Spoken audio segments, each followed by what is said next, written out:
And sends one to right field and deep. Lara back, looking up. It is gone. Home run for Nando. Oh, Nando. Padres take a 6-1 lead.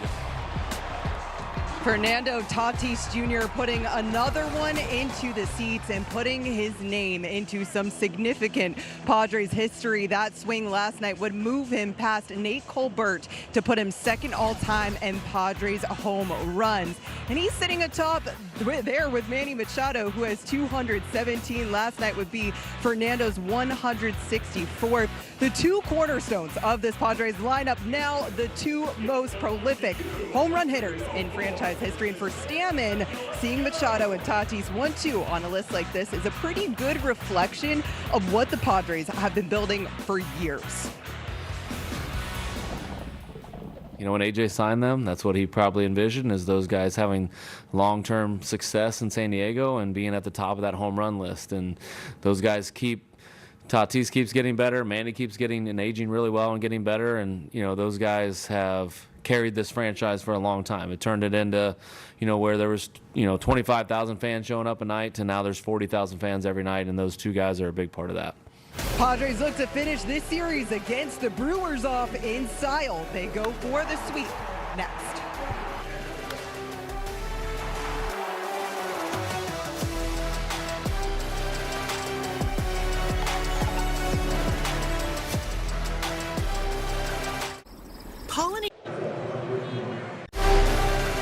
Padres baseball is presented by Petco, official partner of the San Diego Padres.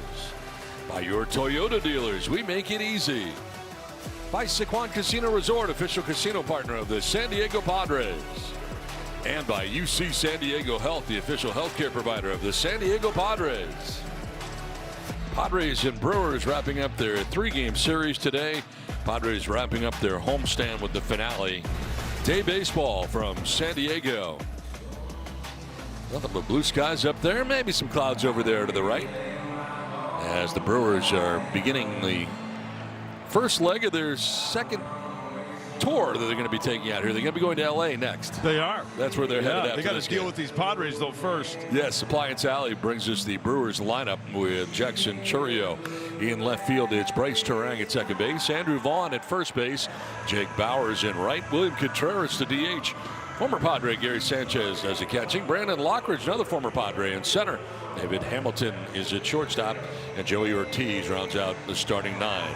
Robbie Ray's on the hill for San Diego. The veteran left-hander getting ready to go to improve to 11-7, 127 2/3. Acquired at the deadline. At home, we're in the home unis. Coming to you from the corner of Tony and Trevor, Petco Park. Stepping up to the plate for the Brewers, Jackson Churio. Stepping up to the mic. Play-by-play is the voice of the San Diego Padres, Don Orsillo. Donnie? Thanks very much, Budley. Here we go. Game 3 of the 3-game series. Robbie Ray deals, and the first pitch of this one's in there for strike 1. We're underway from San Diego. Churio in the top spot of the order. 278, 17 homers, and 48 runs batted in. Let's take a look at StatCast 3D, powered by Google Cloud. First start for Robbie Ray. Let's check it out. It was against the Houston Astros. 12, right? 12 hits. 7 hits, 5 walks. I stand corrected. I don't want to upset Robbie Ray or the Ray family. So if you're watching, I apologize to Robbie's family. 7 hits, 5 walks. If he can improve on the location, hey, Robbie Ray should be good to go. We've seen him, and he's been really good when he's with the Giants and with the Diamondbacks back in the day. 2 balls, 2 strikes here to Churio. Well, really tough to get into that regular routine when you've just been traded, and that's kind of what Mize went through, and big difference between his first start and his second start. It's a whirlwind. A lot going through your mind. On the ground to short. Bogarts is there and throws out Churio for the first out of the ball game.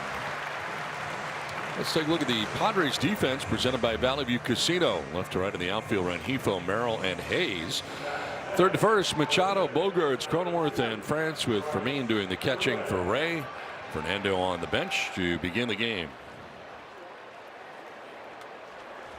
So one down here in the first inning. Bryce Terang, he started at shortstop last night, back at his more familiar second base. We can hear the grunting way up here of Robbie Ray. Oh, and I love it. Can't wait to hear it once every 5 days in a Padre uniform. And by the way, those home pin strips really look nice on this Sunsplash day at Petco Park. Love it.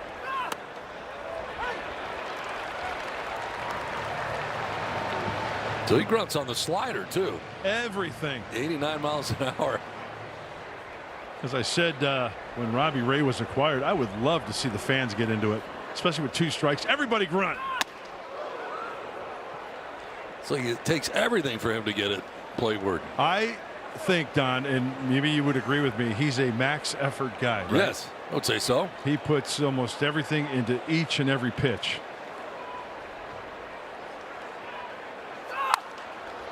In the air down the left field line, out of play. When Padres pitchers K9, you win. Score 25% off your total purchase at participating Petco locations tomorrow with your loyalty membership.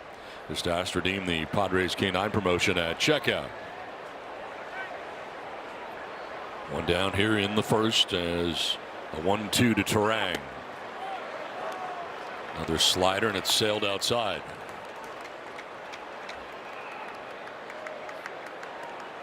Robbie's not overpowering with the heater, but he will challenge hitters up in the zone, breaking stuff down. Soft liner, caught at second base by Cronenworth. Full extension. You can hit it anywhere, but you can't hit it near the Crone zone.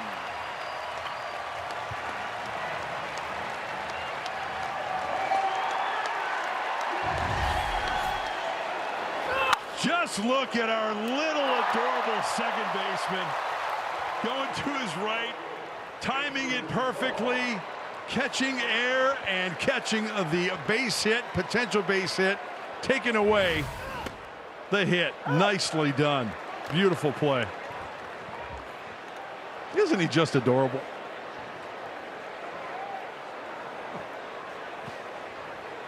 Andrew Vaughn now 2 down in the inning.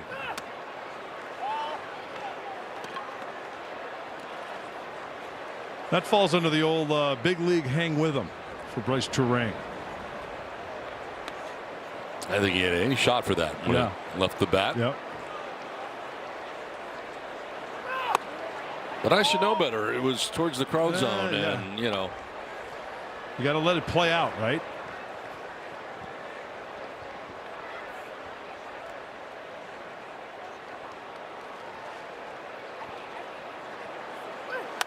Two 1 is fouled off to the right, out of play.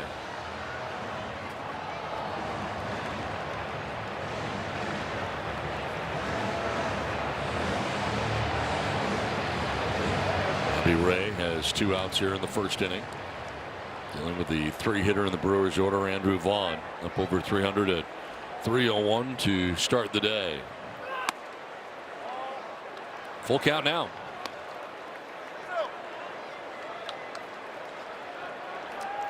On 2 for 6 in the series.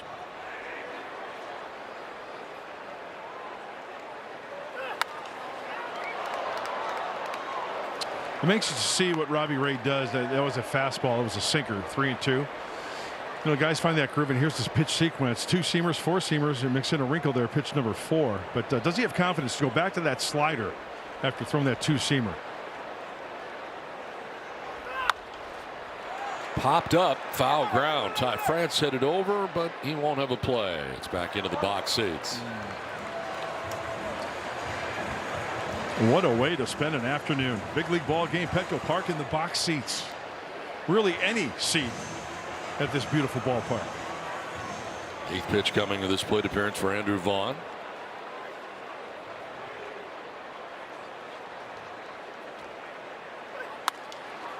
Popped up. This will stay in play as over is Ty France to make the catch in foul ground. Well, some pretty spectacular defense turned in by the Padres second baseman Jake Cronenworth, laying it out, full extension. Scoreless. Padres are coming up.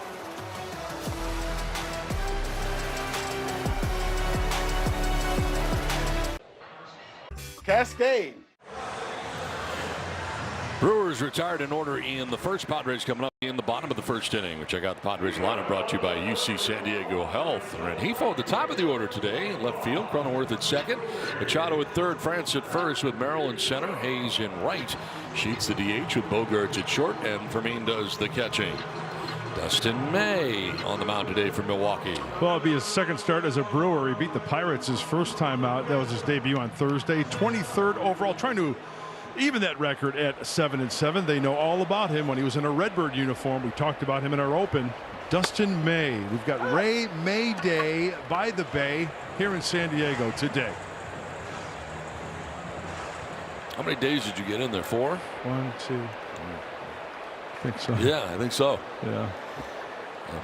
Padres certainly know him from his Dodger days as well. Just one grounded foul towards the end of the dugout. Padres side of things, first base way. Time for the Sequan Casino Resort scouting report. Kitchen sink means he will throw anything. He got 2 seamers to lefties, sweeper to righties. Lefties have been hitting him hard. Picked at third nicely by Ortiz, and he throws it away. And Rengifo will reach. Nice pick, but not a great throw. Well, Joey Ortiz, he's been dealing with some neck tightness. I don't know, there's a lot of movement there, but this is not even close. Nice play on the front end. Way up the line.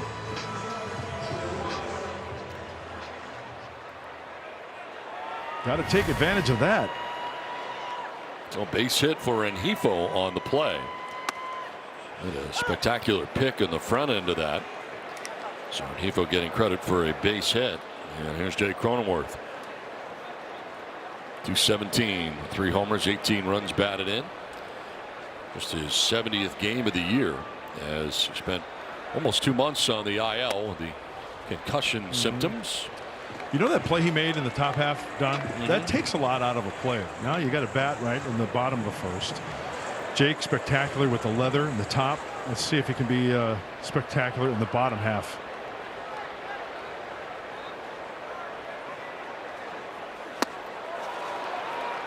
Swing and a miss, and Cronenworth down on strikes. Sweeper gets him.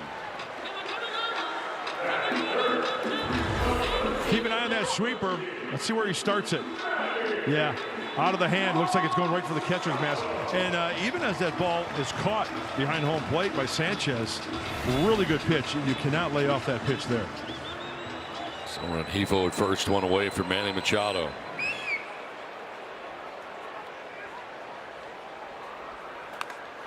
Jumping on that first offering and sending it foul to the screen. Machado with a 3-hit night in last night's game, 3 for 8 now in the series.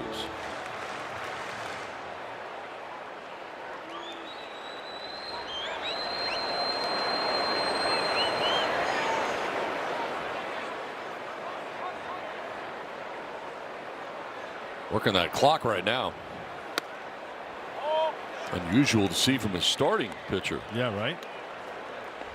I think that's something that it's subjective, but I think that's a great thing if pitchers can do that and hold set. Hitters will get antsy, especially if they've already used their timeout. Runners maybe get a little froggy.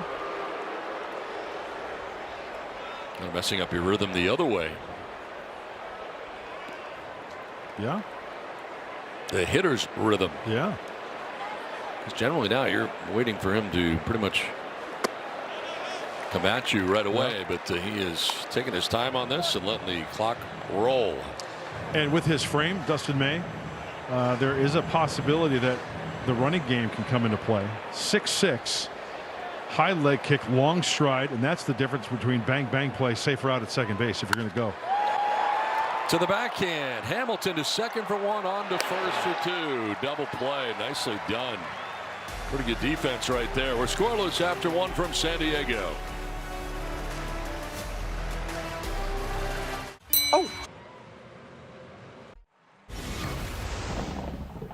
Ruben's been great the whole time. We've talked through things already. We talked about pitch sequences, pitch design. when things are going well in the past, what I've done best. He's been able to see me pretty much my whole career almost. So he kind of knows what to look for, which is very helpful. And I caught up with Ruben Niebla earlier today, and just hearing what it's been like to see Robbie Ray up close and personal. And he said that he described their relationship in 3 phases. So phase 1 was watching the competitor from the other side. Phase 2, where they've been at since Robbie Ray arrived, is learning what he does behind the scenes and how he communicates. And Ruben told me that they are now starting to enter phase 3, where Ruben is offering more suggestions. Of course, with a veteran guy like Robbie Ray, it is going to be a bit of a dialogue. But an example I can give you guys is heading into this start, Ruben said he discussed wanting Robbie to hold tension in his back leg a little longer through his delivery. He said that when he jumps off of that back leg, that's when he can lose a little bit of his command. So that's something that we can actually keep an eye on today, guys. I think that's really good stuff. Thank you so much, Mary Lou. And it makes sense because when a pitcher transfers that weight, okay, push off leg, you don't want all that weight to transfer on the front leg. You want to maintain that tension and that drive there, all in one. You kick, you drive off the back leg. You don't want to, and when you land, you don't want all that weight to transfer. Watch how he drives back leg. Stay. Keep pushing, keep driving. Tension, all the way through and then there.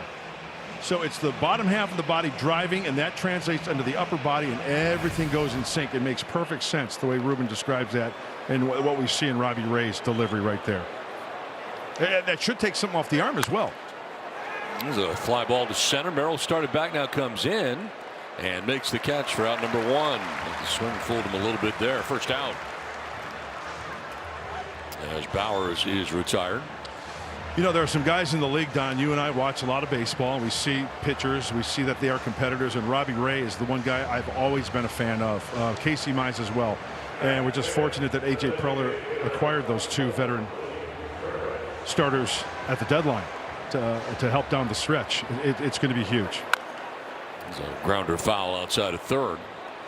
And Contreras batting the DH.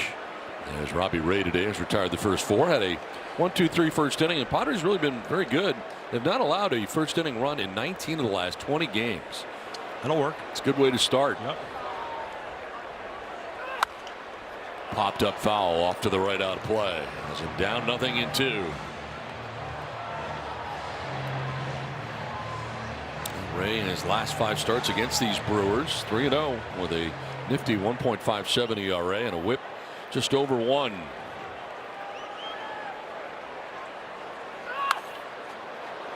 Fouled off to the right out of play. Now that Mary Lou's had that nice report about Ruben and Robbie, when Robbie's in his delivery now, like in my chair, I could feel the tension of my right leg and transferring over to my left leg in my chair. I'm like trying to push for Robbie Ray when he's out there. Drive. Down the right field line, Austin Hayes headed over towards that line.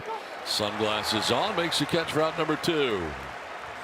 Now, before summer ends, catch the Padres at America's #1 ballpark, August 21st through the 26th, when the Minnesota Twins and the Pittsburgh Pirates come to town for a 6-game homestand. Time's running out to catch a Padres game. Snag your seats at Padres.com/tickets. You know what the great thing about the Twins coming to town? What's that? We get to see Corey Provis and Justin Morneau. How about that? It'll be great. A couple of good dudes. It'll be great. It's great. Gary Sanchez drives one to deep left field, back and gone. Well, he pitched in the game last night. Position player, former Padres catcher. Hit 19 home runs with the Padres. It's his 10th with the Brewers this season and puts Milwaukee on top 1-0. First pitch offering. There are certain guys, we know who they are. They get that first pitch 4-seam fastball, and this one, ladies and gentlemen, and this is not where Robbie wants it. It's right down the middle. Ooh. Yeah. And that's going to happen once in a while. And sometimes they take it. Sometimes they foul it off. Sometimes they'll pop it up. Sometimes they'll pop it out. So 2 down in the inning. Solo shot for Sanchez. Another former Padre batting now, and Brandon Lockridge. Come off the bench in the first 2 games. He's in the starting lineup for the first time of this 3-game series.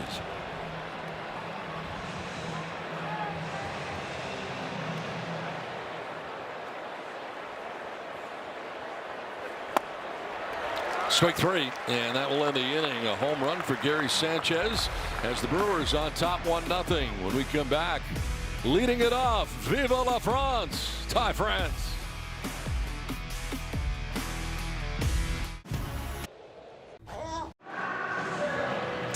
1-0 Brewers have the lead over the Padres. That's the score on our UC San Diego Health scoreboard. And boy, the Padres have really been hitting very well. And a lot of guys are hitting very well. Sizzling in San Diego since July 24th. Jackson Merrill, Fernando, Manny, Ty, and Luis getting it done. And an honorable mention for Luis Campusano as well there on the tab. You got to read the tab. Great numbers. Join in on the fun. It's great when there's a handful or more are hot. Keep it going. Get some good starting pitching. We know about the bullpen. Great attack last night. 17 hits last night. 11 runs. That'll work. The Padres, theirs goes to 11.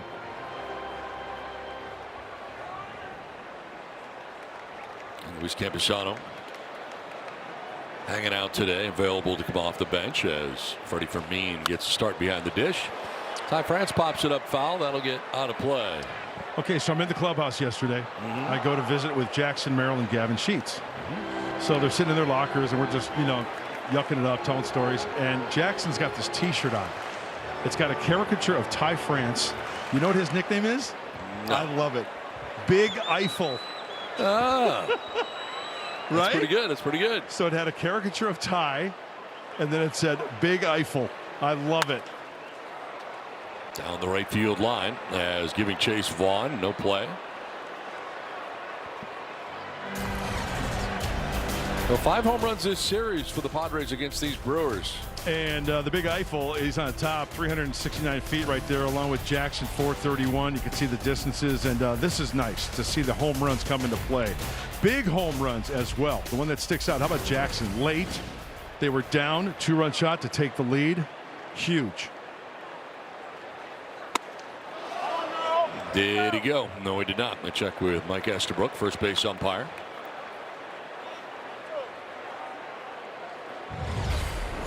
Let's take a look from the side here.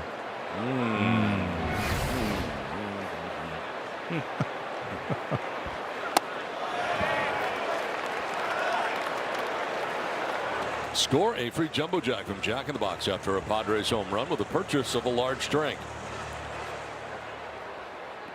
Ty France, Jackson Merrill, and Austin Hayes will be along here in the second inning. On the ground up the middle into center field, a base hit for Ty France. Starts things here in the second inning.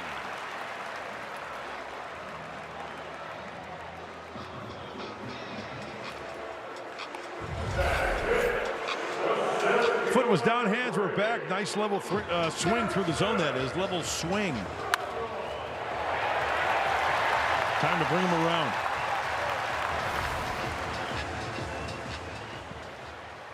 Lead runner on here in Ty France in the second inning. Here's Jackson Merrill.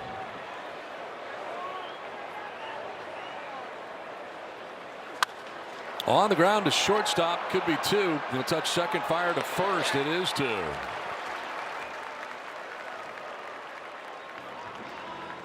So 2 innings and grounding into 2 double plays for the Padres so far here today. This was the cutter, the cut fastball from Dustin May. Just couldn't elevate it. And positioned perfectly where Hamilton will take it himself.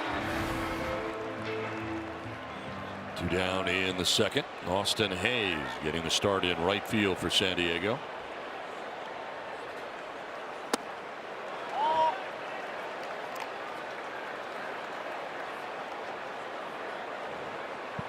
.265, 2 homers and 10 runs batted in for Hayes.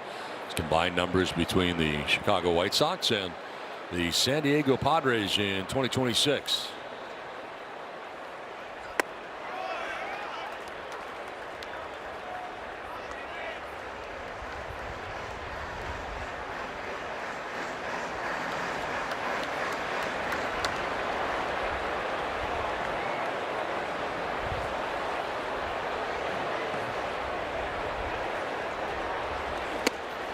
Swing and a miss. Got a cutter that time.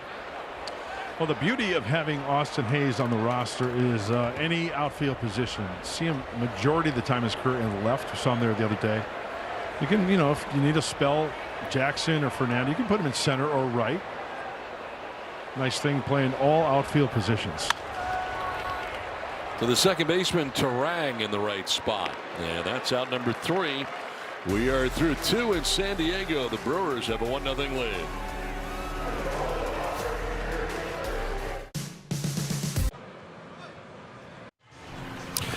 The Don and Mud Mini Yacht bobblehead is officially sold out, but don't let this news sink your ship. Backed by popular demand, a second chance to secure this bobblehead has been added. Saturday, September 5th, Padres host the Yankees. Don't let this one sail away. Purchase a theme game package at Padres.com/theme games. Don and Mud are adorable. Thank you. Just look at them. Thank you. Thank you. Thank you. Just like our second baseman. That's nice. Thank you. Love the homemade signs. Donnie, you want to do the honors? Sure. There we are. We have this on one side. Everything about it. I love it. Mini yacht. Everything. That's the front. That's the other side. Sea of San Diegans. And we're out there in the bay. Yep. It's awesome. You'll notice Mud is not technically in the mini yacht. A nice play at first base by Ty France. Tags the bag alone. Retires David Hamilton. Nice play by the Gold Glover, Ty France, over at first base. Let's take a look. Athletic position to his left. Securing that one. He'll take it himself.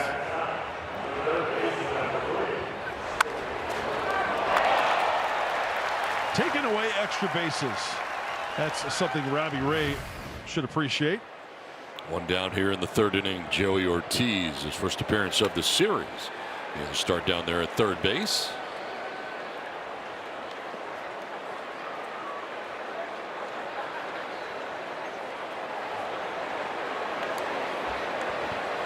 So Robbie Ray coming into this outing individually 10-7.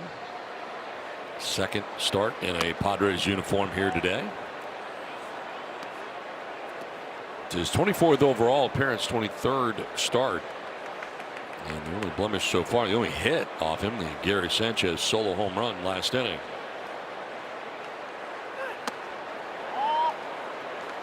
Falls behind here, 3-0 to the number 9 man, Joey Ortiz.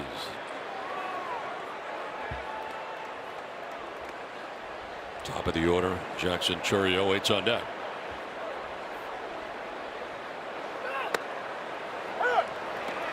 That's one thing I think if you ask a question to Robbie Ray, what's the one thing that you wish you could, you need to curb and really keep an eye on? It's the walks. There was an outing against the White Sox this year for Robbie. He walked 7. He's walked as many as 3, 4. No walks, 1 walk. Kind of up and down, 6 walks. But if he does walk hitters, he needs the next guy make a good pitch, maybe get a double play or get out of an inning. It was 5 last time out in his first outing with the Padres. And there's his first walk today.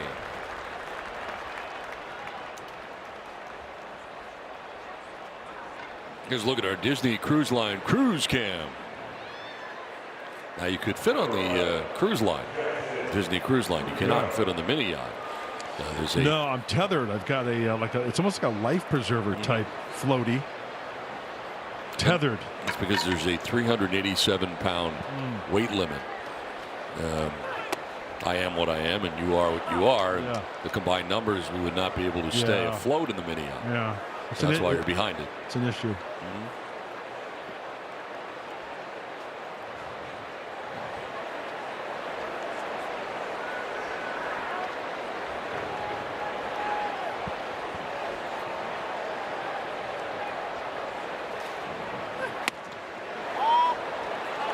So Ortiz, as soon as Robbie kicked to go to the plate, he took like a step back just in case. Maybe try to get a read from Robbie Ray and his move towards the plate before any move is made, possibly towards second.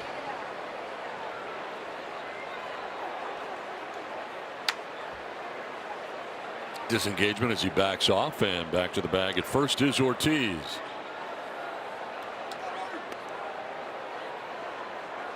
Good size lead over there. In there for a strike.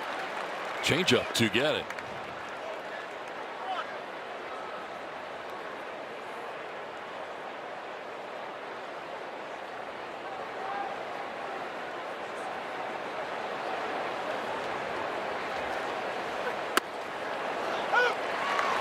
All right, well, I got a text from a friend of mine regarding the bobblehead. Okay. Remember Dick Schofield? Yes, of course. He said that bobblehead head wasn't big enough. Thanks, well, Ducky. it's not to scale. Thanks, Ducky. Appreciate that. Hey, at least if I'm overboard, I can maybe stay afloat. That's right. With that. With your head? Yeah. Easy to discover. Won't have to shoot up a flare or anything. Dick Schofield, former Angel, correct? Yes. He's a good egg. Good player. Good career.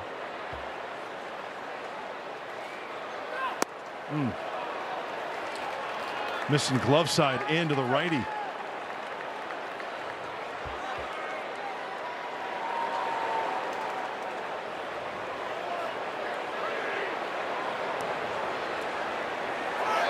Runner goes and a ground ball left side. It'll keep him out of the DP.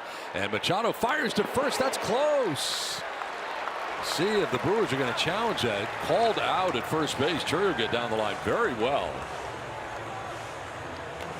No challenge. Out number 2. They started Ortiz to out of that DP.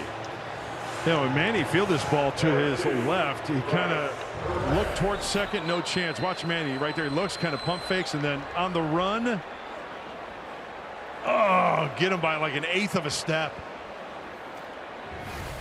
That was close. And Bryce Turang will take a strike.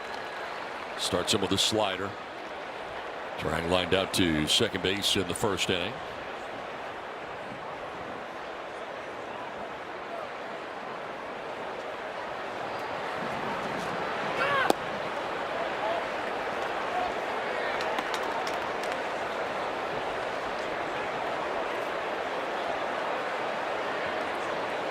Well, the center fielder over towards left center. Lots of green grass out there in right center.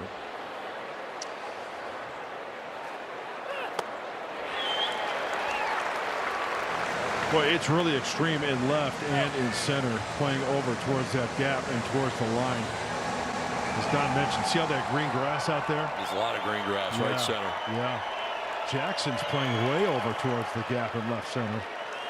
And Rengifo towards the line and left.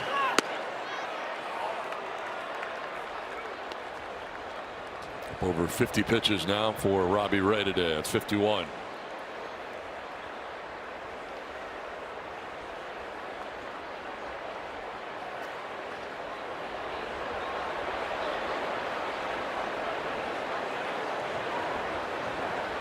Disengagement. It was off the backside in the midst of a meeting with himself. 51 total pitches, of which 33 for strikes.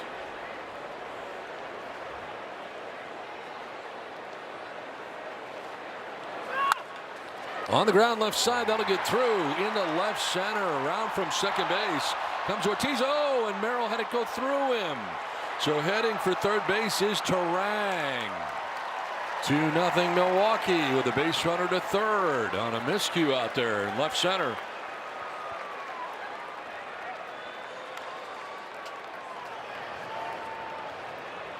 Turang doing a good job going the other way. Let's see if Jackson is a victim of the snake out there on the grass. A lot of grass out there in outfield. That ball will snake a little bit on you. You really can't tell right there, but wow. We don't ever see that from Jackson. Despite the thumb of his glove there. Cannot squeeze it. Oh, that's got to be the worst feeling for any outfielder. So it's ruled a base hit, single, and an RBI. And the E8 gets Turang to third base. And Ruben Niebla to the mound.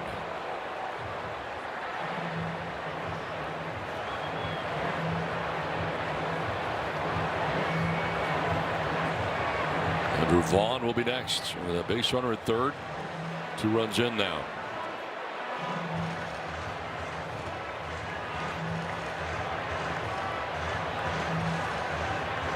Vaughn, highest average against left-handed pitching, 380 against lefties. And of course, Robbie Ray, a lefty. They got him to foul out to the first baseman, Ty France, in the first inning. It's his second look at Ray.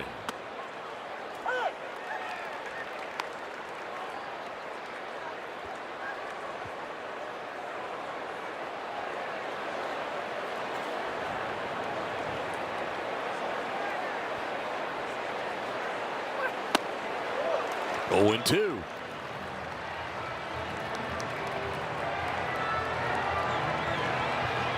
Oh, part of being a really good pitcher and having a long career like Robbie Ray is to let things like that just forget about it. Go after that next guy. Keep it at the 1 run here in the 3rd. Nice block. CRS for Freddie. By the way, that is the first fielding error for Merrill this season. That's where this ball bounces out in front of home plate, and Freddie in a really good position. Perfectly executed. Smother and recover. A catcher's run saved.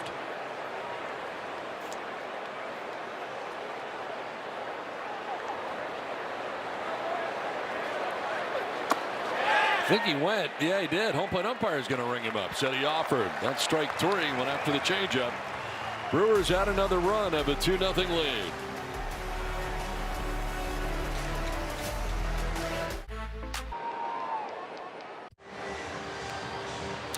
Nothing. Brewers have the lead over the Padres as we extend to the bottom of the 3rd inning. Let's take a look at our Toyota drone cam. A great look at downtown, just outside the ballpark here in San Diego.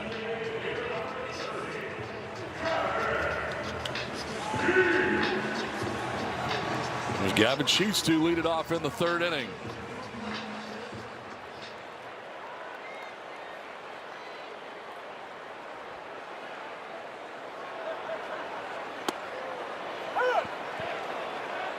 Sheets DHing.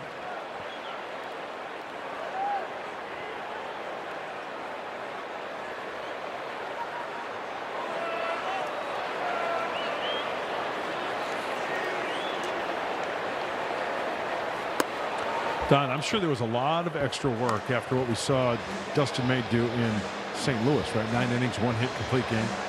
A lot of video, what he was throwing that game to the said hitters that he faced in St. Louis. To face him today leading up to this afternoon. See if the hitters can make adjustments, or does Dustin May kind of stay with what he did successfully in St. Louis until the Padre hitters can make an adjustment.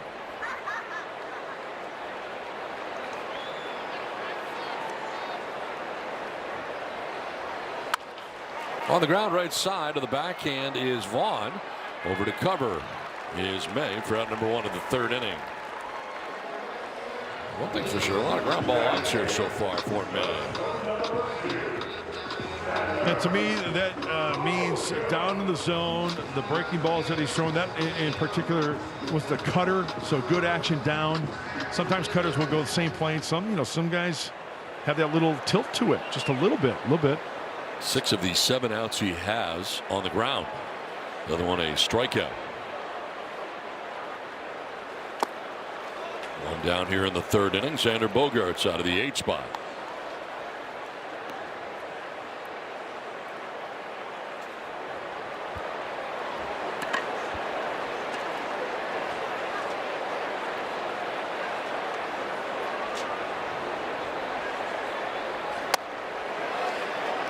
Ball 2-2-0. First AB of the day today for Bogaerts, batting out of the 8 spot for San Diego, with Freddie Fermin waiting on deck.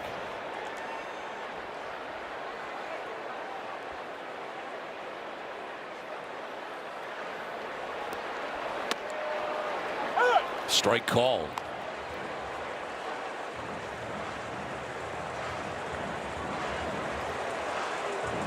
Bogaerts 1 for 4 so far in this series.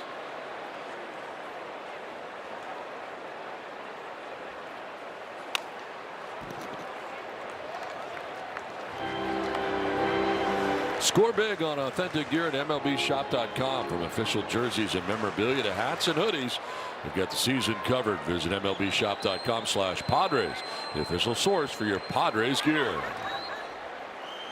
One down in the 3rd, a 2-2 pitch to Xander. High drive, deep left field for Bogaerts. It's back, and Bogey goes boom into the basket. Padres are on the board. Home run number 10 of the year for Bogaerts.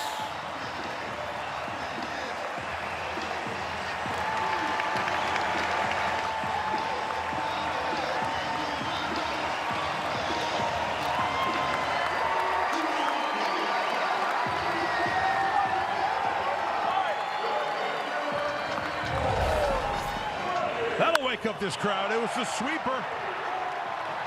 And I'm guessing that it's going to be a hanger. One that was up and in, and he turns on it.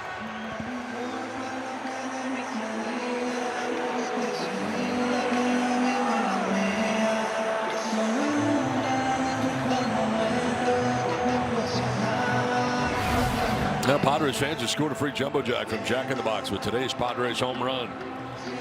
The Padres have now homered in 6 consecutive games. And Xander Bogaerts with his 10th of the year as the Padres on the board. How about them power pods?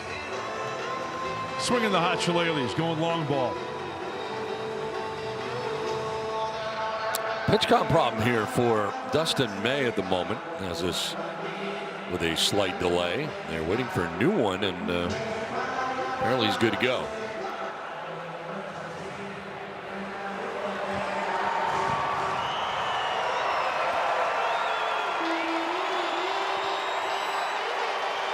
There's Freddie Fermin out of the 9 spot for San Diego.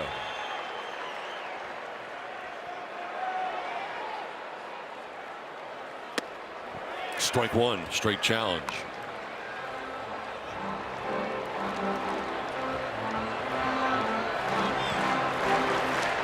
So really the first ball in the air off of May, and it leads the yard into that second basket.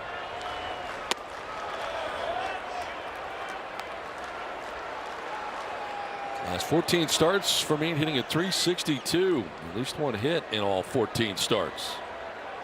Also showing off the impressive arm. Yes, defense has been great. He's been great behind the mask. He's the Ferminator, you know. And that he is.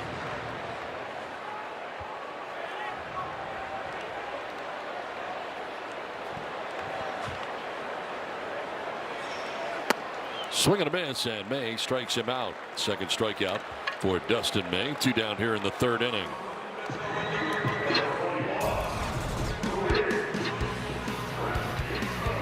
Check out the exit velocity off the bat of Luis Rengifo. The grand slam, his first of his career, went 366 feet. Major League average 397. Who cares? It went over the wall. It counts. 4-run shot.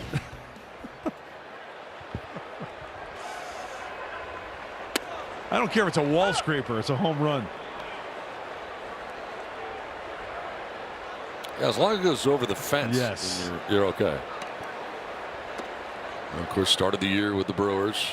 Not great numbers. Been terrific here in San Diego in 24 games. He fights this one off foul, off himself. And Rengifo down 0-2. Reached on an infield hit first time up.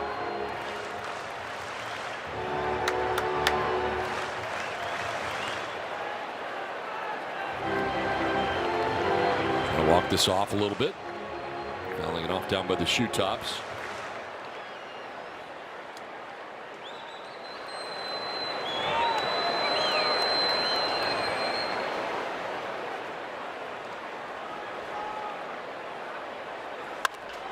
Right side to Terang for out number 3, but the Padres get on the board thanks to that guy.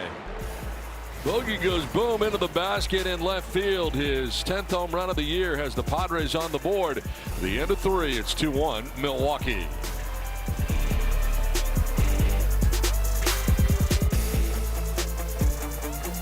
See trainer. 2-1 Brewers have lead over the Padres as we move to the top of the 4th inning. The score on our UC San Diego Health scoreboard. Now Padres able to add 2 good pitchers, and it really helped everybody else out. As last time through, really good. Michael King on Saturday, 6 innings. Randy Vasquez 5 on Sunday. Casey Mize in his 2nd start, much better. And Walker Buehler was terrific here last night. We hope to talk to him today a little later in the game. He most certainly was. We talked about it in the open, how it sets the tone for a ball club, and going deep into the playoffs all starts with that pitching in that starting rotation. Now, with that said, as we speak, we get stats every day on ball clubs and certain areas of, defense, offense, pitching. Going in today, quite frankly, the starters for the Padres are towards the bottom, right, in the National League and all of baseball. But that doesn't matter. You look at where you are in the standings and the present day of what your rotation consists of. And what they've been doing lately, that's what matters. The last couple months of the season. Hey, if you're towards the bottom and you're going into August 15th, and you start to get hot and you start to rattle off quality starts and you're scoring 5 runs a game, who cares where you are in the ranks? No, I've got to be honest with you. The teams that I've been around that have won championships basically go off now. I mean, this is when you want to be playing your best baseball, not like June or July. Or, I mean, it's got to be later in the year. August pushing into September, get that momentum going, and then hopefully you just run the table. I apologize for this next story because I've told it many, many times, but I want to say it again. Remember the Nationals won in 2019, and I talked to Mike Rizzo the next spring. Yeah, they were 19-32. He said, dude, it was the tale of 3 seasons, split into thirds. First third, horrible. Second, third, okay. They caught fire the last third of the season, and next thing you know, they're hoisting the trophy. That's what you want. Yep.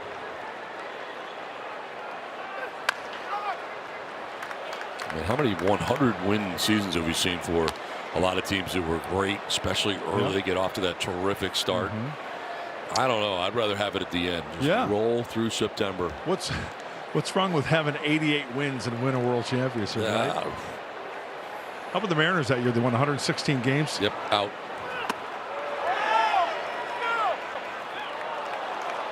Didn't go, and that is ball 4. And there's the second walk allowed by Ray. This one leads off the 4th inning. Oh, I love this. Up top. Ooh. Hey, tough call for any umpire. He gets the walk. Even our booth umpire, Mark Grant. Well, you know what? There's no definition in the rule book for a check swing, right? So That's true. It's subjective. Yep. Now, to me, I'm banging him on that. Because you're a pitcher, former pitcher. Because it's an offer. Oh. Right? What do you think? I thought it was close. It looked like he punched at it there late. Yeah. Bowers walked, sees it first, held on over there by Ty France. That grounder foul outside of third.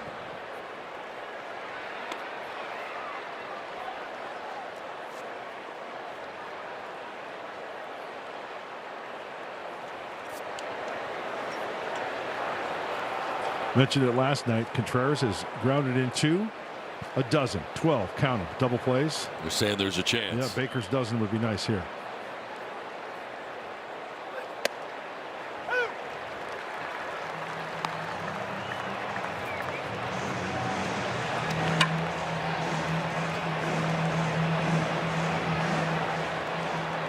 Bowers at first, nobody out here in the Brewers' 4th inning.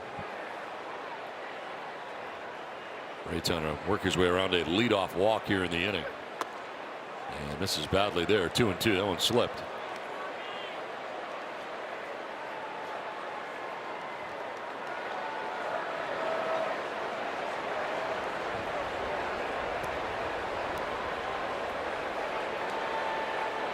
Good sized gap out in left center field with Merrill over towards right center. Full count now. A lot of changeups lately. In fact, 4 of the last 5 pitches he has thrown here to Contreras have been changeups. Yeah, it's pretty close as far as distribution up to this point for Robbie. The slider, the 4-seamer, the sinker, and the changeup. I mean, it's. I wonder if he's mixed it up here second time through.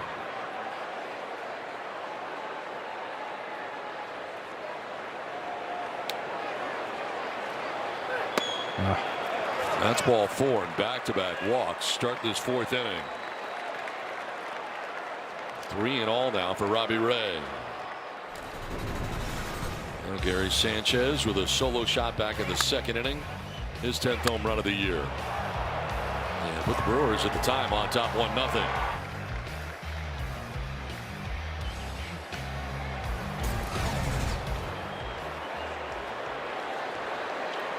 Now he bats with Bowers at second base, Contreras at first. Nobody out here in the Milwaukee fourth inning.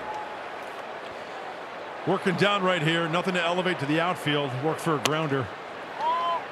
And there's another changeup. Not a bad pitch to start with a runner in scoring position, especially what Sanchez can do. He's looking for the heater. He's looking to turn something around. Brewers have struggled in this area, just 2 for 17 with runners in scoring position in the series.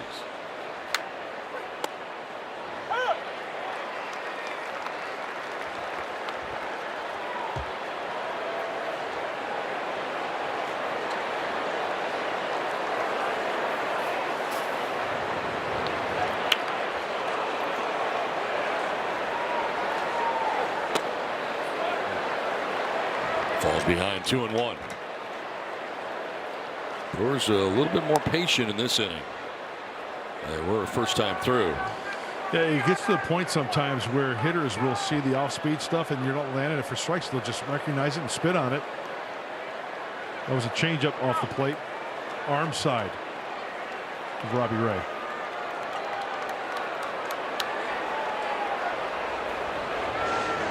And Sanchez has grounded to 6 double plays this season. Coming into this game with 161 at bats.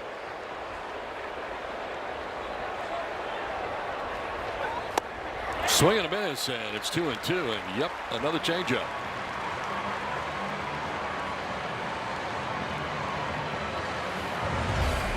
Here's a look at our dirt cam presented by Murray Lampert. Design, build, remodel. That gives you a really good look how far in front Sanchez was on that pitch. That is strike 3, and Sanchez is challenging. Called the strike for batter challenging. ABS powered by T-Mobile. He was Call right. double turn the ball. Sanchez was correct.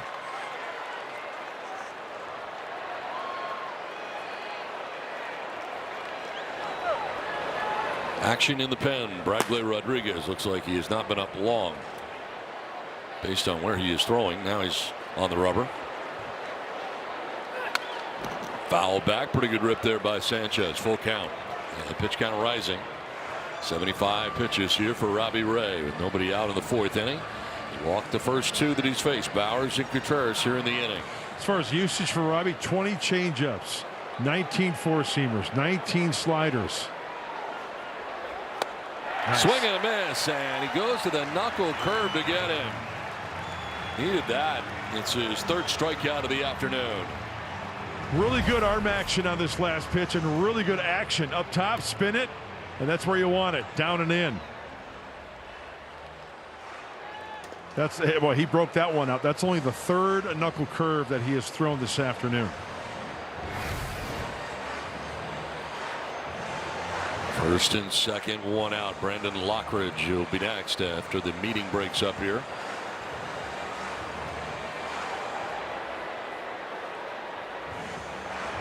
Oh, he needed that punchy right there. There it is. Boy, as I mentioned, that knuckle curve really came into play that last pitch. He's only throwing it 4% of the time. And you can see how even it is. The top 3 on the podium. Change up, wearing the gold medal.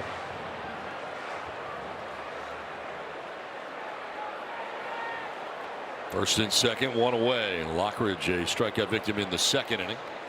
Former Padre and on the right side. The recipient of strike 1. There's that changeup again.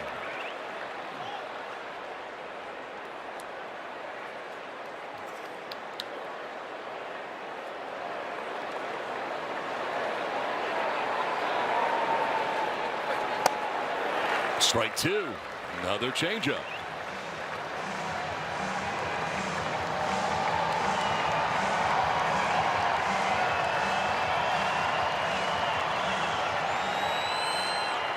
Bowers at second, Contreras at first. 1 out here in the Brewers' 4th inning. chop down the third baseline foul. This has been a taxing inning, and it would be if you walk the first two, and that's exactly what he did. Trying to work his way around that. Able to strike out Sanchez with a knuckle curve as he now battles with Brendan Lockridge.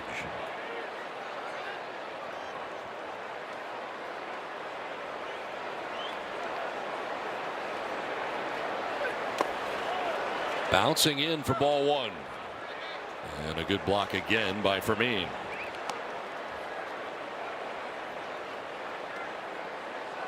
So 24 in the third, 24 so far here in the fourth inning.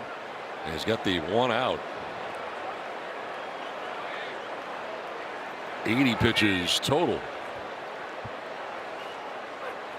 Swing and a miss, and he strikes out Lockridge. And yep, it's the changeup. Second time Lockridge is down by way of the K. Fourth strikeout of the day for Ray.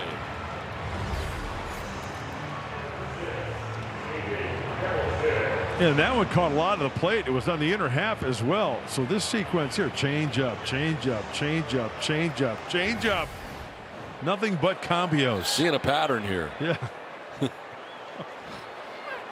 There's David Hamilton grounding it foul into the Padres dugout. They're housed on the first base side of Petco Park. And there's that knuckle curve. First pitch here to Hamilton.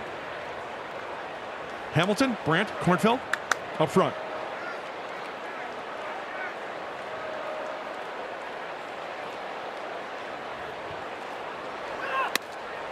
Nice. 12 swings and misses. Ray has 6 are on the changeup. Well, breaking stuff away, lefty on lefty here, this at bat. Line to left, and Rengifo is there waiting to make the catch. He walked the first 2, but then retired the next 3. 2-1 Milwaukee.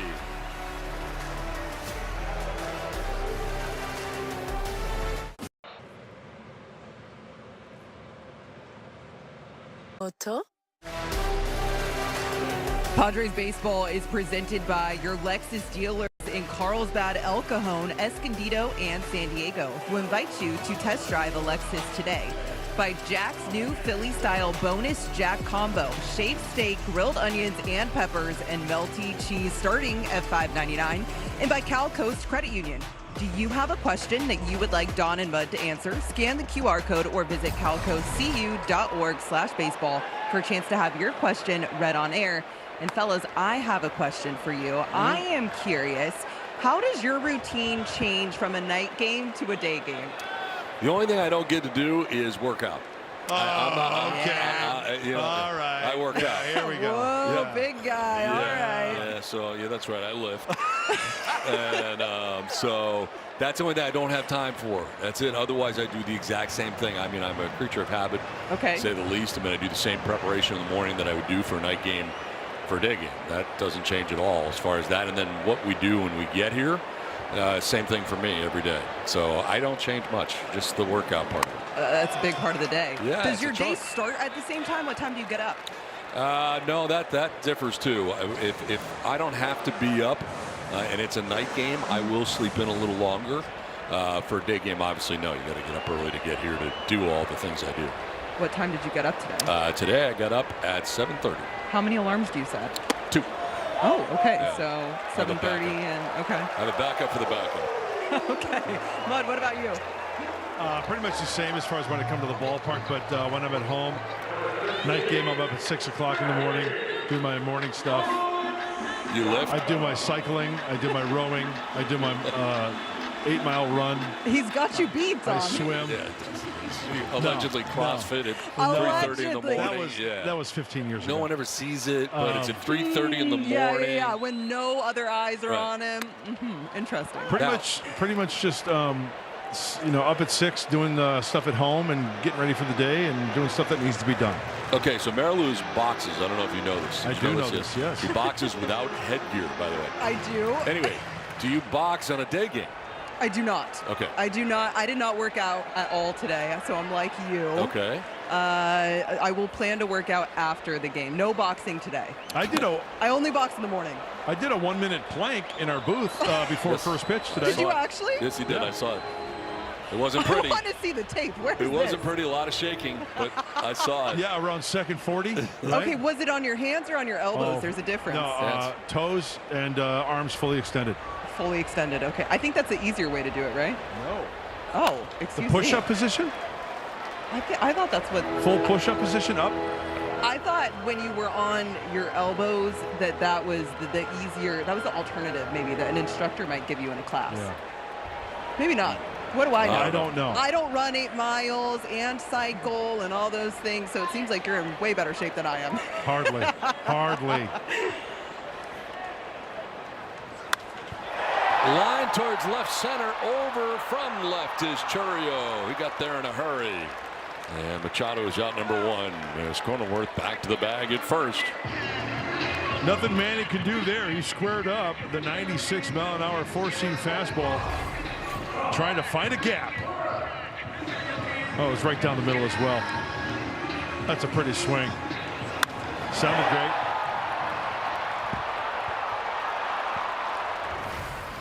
One down, Cronenworth at first base after a leadoff walk, and here's Ty France. Liner through the left side into left field, a base hit. Up to second goes Cronenworth. First and second, one away in the Padres' 4th inning. Second hit for Ty France. He's 2 for 2. Big Eiffel swinging that shillelagh today. Nice. Move him up. 108.5 off the bat.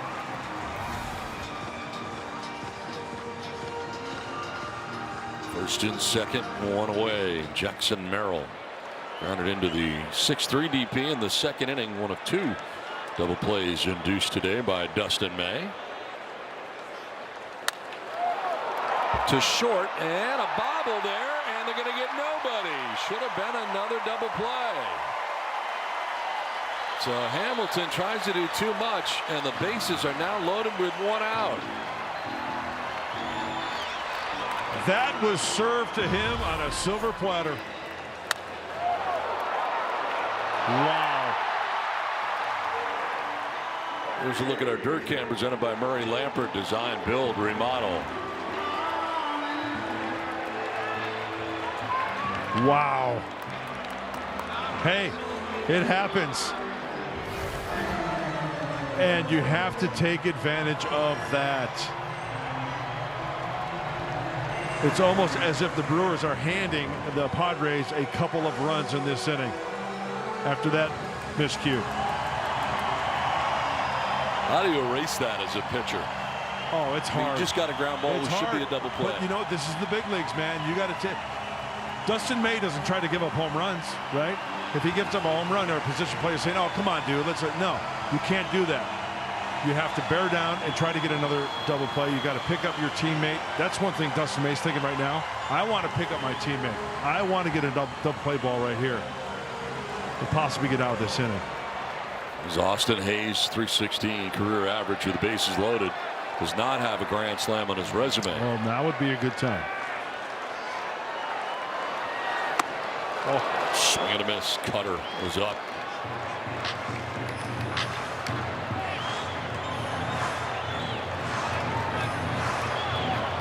So the E6 loads the bases with 1 out in the inning instead of an inning-ending double play for Dustin May.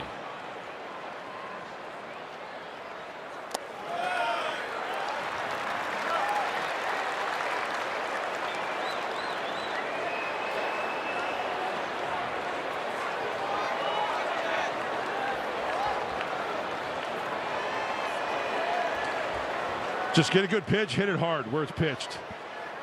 Find a hole, find a gap, find a line. On the ground to third, another chance for a DP, and they'll complete it this time. It's around the horn on the 5-4-3 DP. It's 2-1 Milwaukee at the end of 4.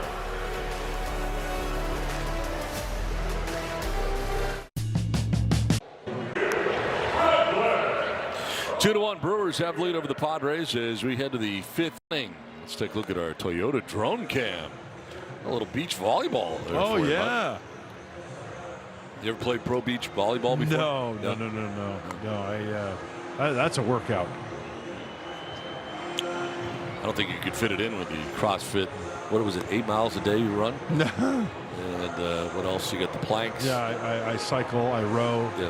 planks, pull-ups. When we first started working together back in 2016, you allegedly were doing CrossFit in the middle of the night, like 3:30 in the morning or something, right? Yes, I would wake up at 4 o'clock and hit the 4:30 class and get it over with, and then, Wow. yeah. Very impressive. Sorry about being in shape. Why did you stop? Because it was beating up my body. Bragley Rodriguez into the game. Well, hopefully Bragley can beat up the Milwaukee Brewer Bats and hold them at 2 runs as it starts the top of the 5th. 50th game for the hard-throwing right-hander. Really good changeup. Good numbers for Bragley. Here's how you get wins. Maybe an inning or two. Padres come back, score some offense, but he has to hold these Brewers at 2. So Robbie Ray leaves after 4 innings, giving up 2 hits, 2 runs.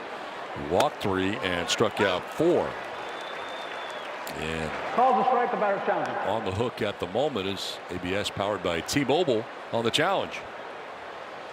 Looked like a good pitch. Calls confirmed, Milwaukee has 1 challenge remaining. So they lose the challenge.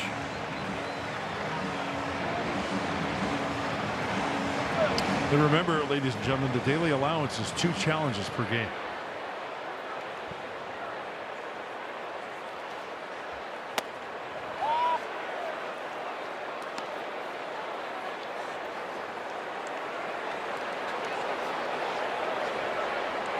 Joey Ortiz walked and scored as part of the Brewers' 3rd inning. Leads it off here in the 5th inning. Flips it foul off to the right out of play.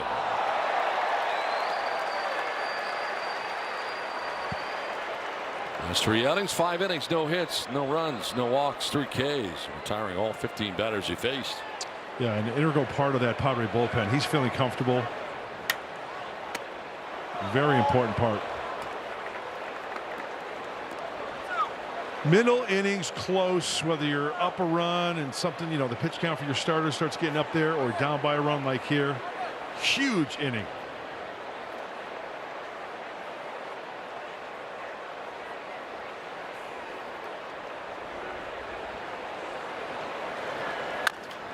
Chopped up the middle. That'll find its way into center field. Not hit hard, but a base hit to start things here in the 5th inning for Joey Ortiz.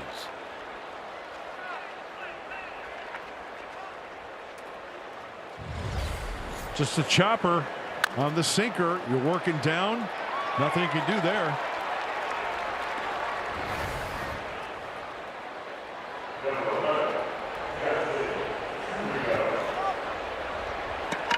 Now you flip the order over. Jackson Chourio 0 for 2 from the top spot in the order. Grounded to short, grounded out to 3rd base.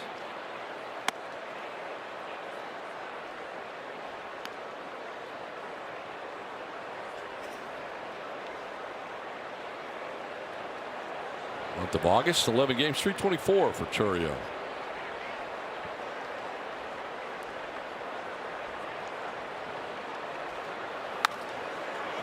Fouled off to the right out of play.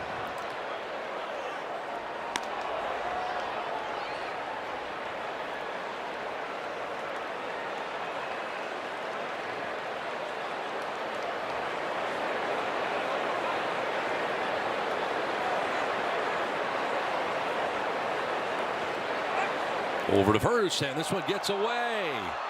They hung up with Ty France there briefly. Was Ortiz. Not going to be a problem, though. He gets to second base. That's where he was headed.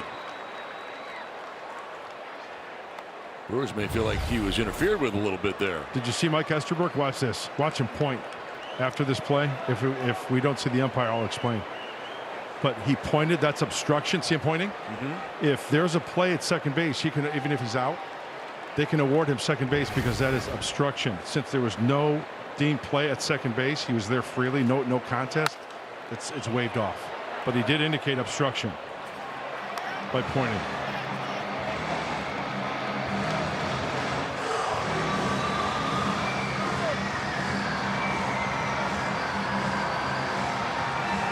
Bradley charged with an error on the throw.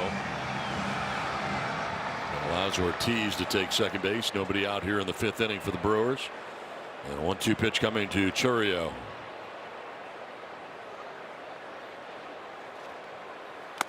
Swing and a miss. He elevates and strikes him out. That'll work. 98 mile an hour. Different look for these Brewers. Robbie Ray from the left side at 93, 94. Well, Bradley 98 upstairs. Here's a look at our dirt cam presented by Murray Lampert. Design, build, remodel.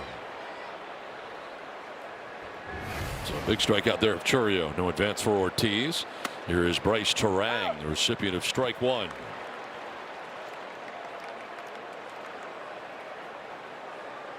Terang today has lined out to second base, singled to center to drive in a run, picking up his 76th RBI of the season. Staying up top again. Up top is where it's at. That's 99 for you. And he's got that change up down in the basement.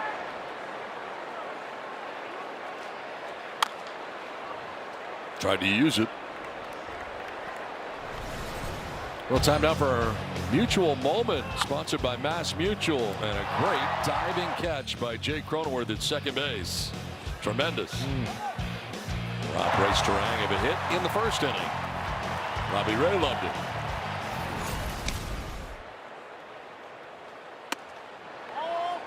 Ooh, challenge here by Fermin. Calls the ball to catch a challenger. ABS powered by T-Mobile. This would be strike 3 if he's right. He's right. Calls overturned. Strike 3. Back-to-back Ks for Bradley. Good challenge. Well, it's worth another look, and Freddie, the eagle eye behind the plate on the changeup immediately, and he gets the call.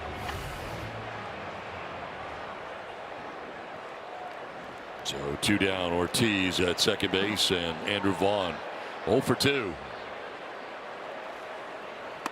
Almost gets hit, jumping back out of the way of that changeup.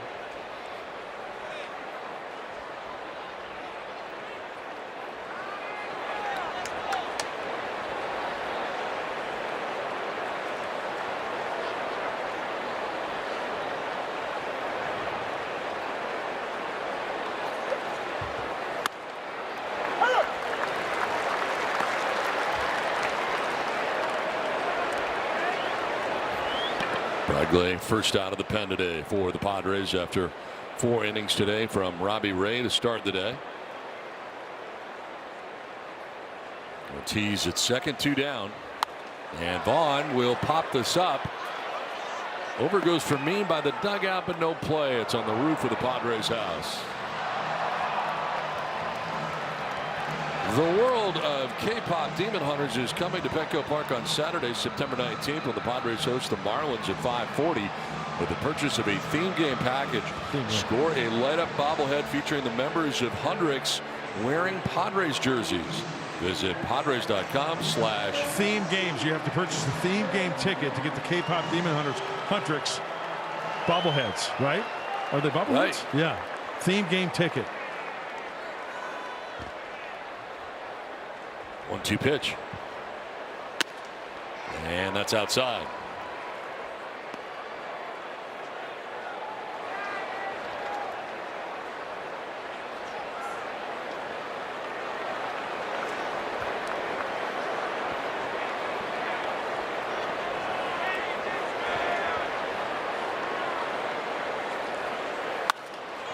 Down the right field line, headed foul. Don, I think you should take Andrew Vaughn out in the mini yacht. Absolutely. I didn't realize we had that in common. I talked to Fish as well. That's funny. A Fish whisperer. You know, the funny thing is they don't listen to me. No? They don't. No. Come to the boat. The ground ball slowly hit towards third. Machado throws on the run and in time to get him. Out of the jam is Rodriguez. Halfway through, Brewers have a 2-1 lead.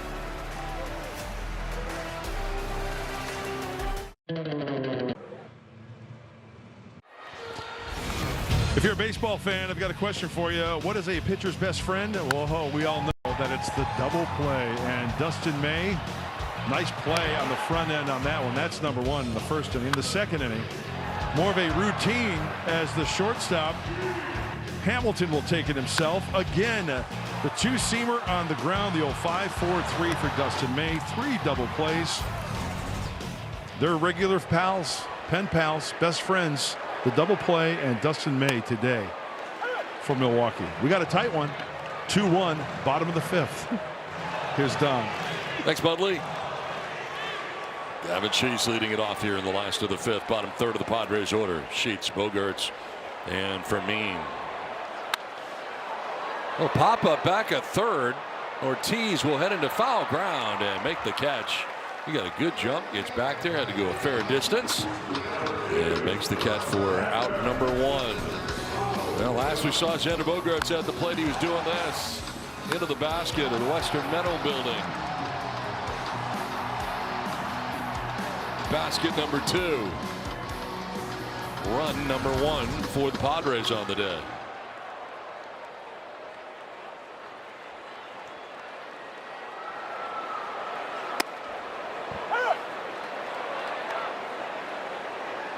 Home run number 10 of the year for Xander. RBI number 42. It was a sweeper. Let's see if he goes back to the sweeper. It doesn't mean you can't throw it. It's just poorly located. Started him off with a 4-seamer at 96. Popped up foul off to the right. Vaughn, the first baseman, over, but won't have a play.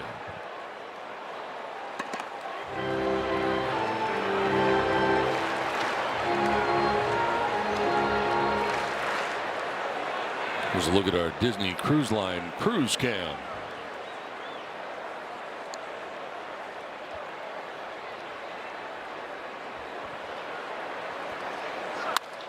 To center field. Lockridge back a step or 2 for out number 2.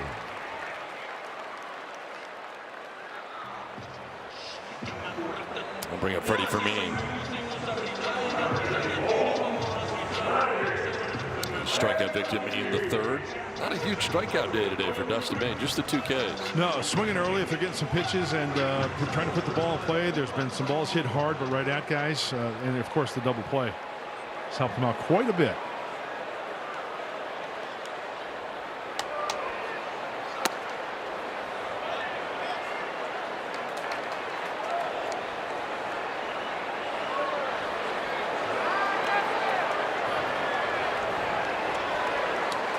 May has induced 3 grounded into double plays that you showed, and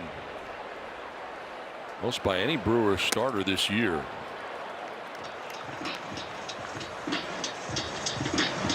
The Padres have had some traffic in this game, but so have the Brewers. And it remains low scoring and tight right now. 2-1. Milwaukee on top, 2 down in the inning. There's ball 2 to make it 2-1 to Fermin. It's also worth noting, remember Dustin May bouncing back from Tommy John surgery back in 21. May of 21 had that flexor tendon surgery. Did not pitch in 24, so he's bouncing back. Wow, tremendous movement on that 2-seamer.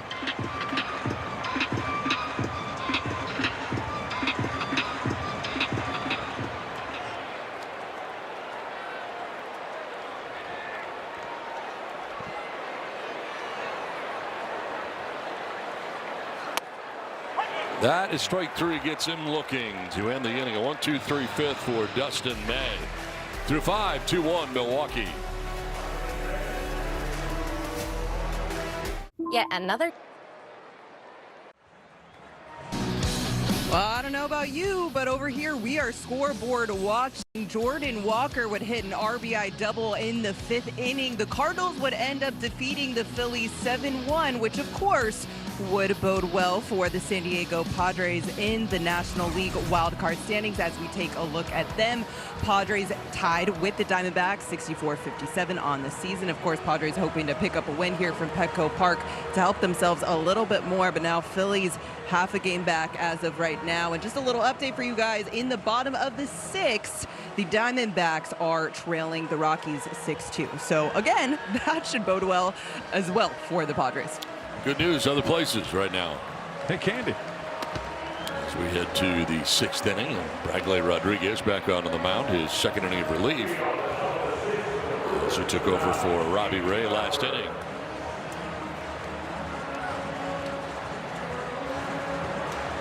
Jake Bauers about to lead it off here for Milwaukee in the 6th. He has flied out to center and walked.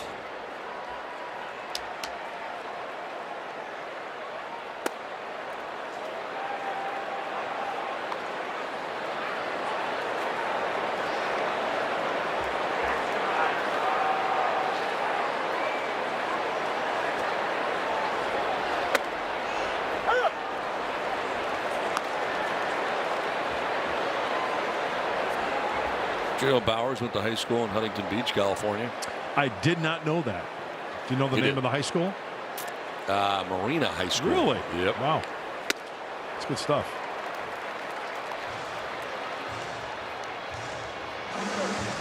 '25th pitch coming up here from Bradley in relief. Was that where you went to high school, No. Mayor? I went to high school in Maryland and Palos Verdes. Oh. Foul outside of first. Hot shot, but a foul ball.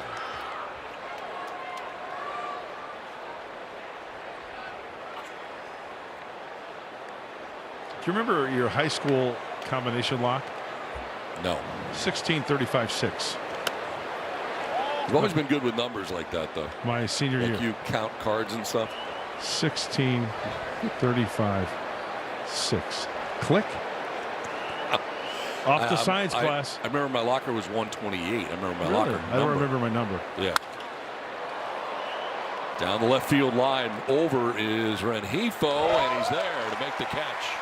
First out of the 6th inning.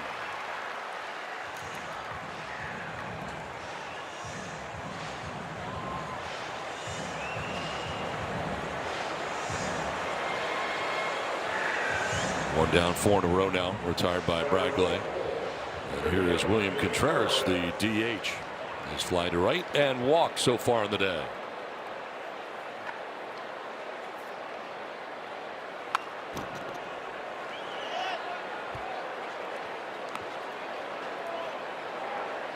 Is your high school still in existence? As a practicing high school? Yes. Okay. They combined with our sister school, but the building that I went to is now been remodeled into a retirement home. To third, back it up is Machado, long throw, and it'll be in time. Nice play by Manny on a hop. Yeah, very nice play. Manny's used to doing this. You watch him back up on this, right? Playing the big hop and then utilizing the one hopper, as Donnie mentioned. Easy enough, and a nice stretch by Ty France to get to that ball, recognizing where it was and striding that way to glove it for the out. 2 down, 5 in a row now, retired by Rodriguez. And here is Gary Sanchez.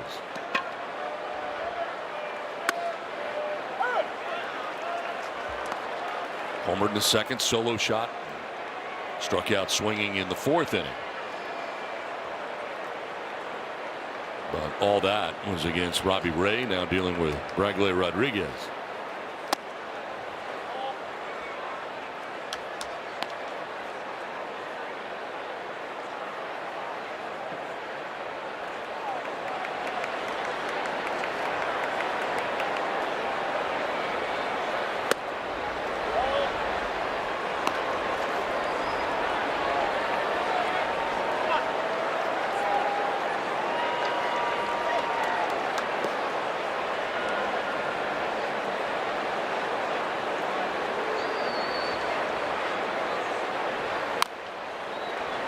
Well, talk about battling back. Well, we saw Robbie Ray today in the 4th inning.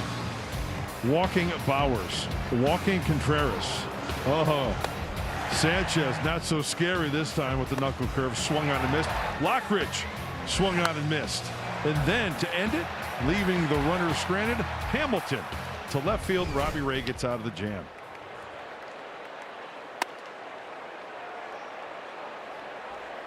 Full count here to Gary Sanchez with 2 down in the Brewers' 6th inning as Jeremiah Estrada warms in the Padres pen.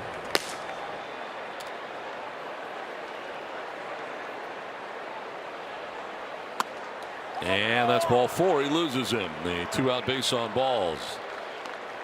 And the 4th walk allowed by Padres pitching. Before summer ends, catch the Padres at America's #1 ballpark. Join us for exciting matchups and promotions, family-friendly fun, must-have giveaways. There's still time to cheer on the Padres in the final stretch of the summer. Explore the full schedule and get your tickets at the official source. That's Padres.com/tickets. So a pinch hitter coming up here, as it'll be Garrett Mitchell, who started the first 2 games in center field and comes off the bench here today. So meeting at the mound to go over this scouting report as he bats for Brandon Lockridge. And I'm going to go ahead, Mud, and say he's going to take over defensively for Lockridge in center field. Duly noted, Donald. Yeah. And now a quick word from Jack in the Box. Don't get FOMO. Get my Philly-style bonus Jack combos and new Philly Munchie Meal. Welcome to Jack in the Box.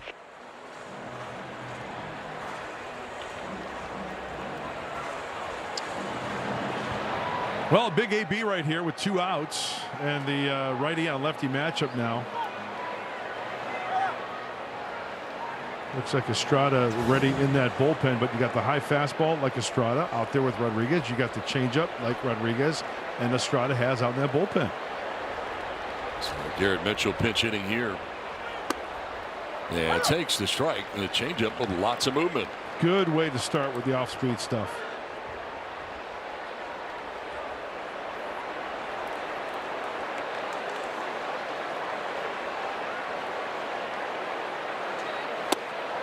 Strike 2. Back-to-back changeups.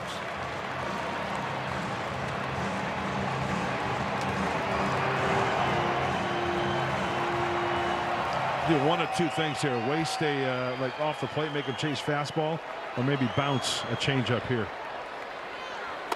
Swing and a miss. Struck him out. Went to the 4-seamer up.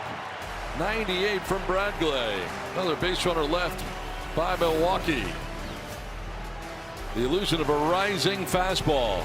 2-1 Brewers. Hey. 2-1 Brewers have the lead over the Padres. We head to the bottom half of the 6th inning back at Petco Park in San Diego. Beautiful day in San Diego. Let's take a look at our Toyota drone cam. The coastline. Mission Beach. Drink it in, San Diego. Looking east. Beautiful. Just beautiful. Let's see. SeaWorld right there. The tower. Is that too much sand for you? No, I'm fine with that. Well, you're not crazy about sand. Yeah, but no, a day at the beach. Hey, I'm in.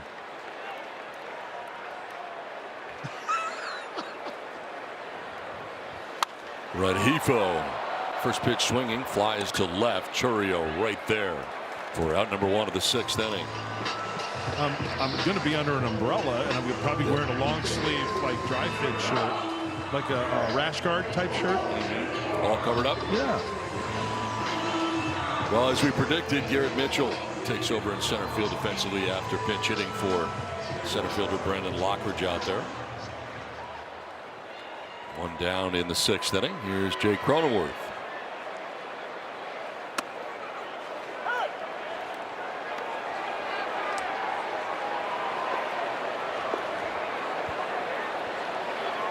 Jake struck out in the 1st, walked in the 4th inning, getting his 3rd look at Dustin May. Pitch count pretty good. This is only 63 for him with 1 out in the 6th inning. So, yeah, the 3 double plays really help, right? Yep. And there's the breakdown. Wow, quick innings.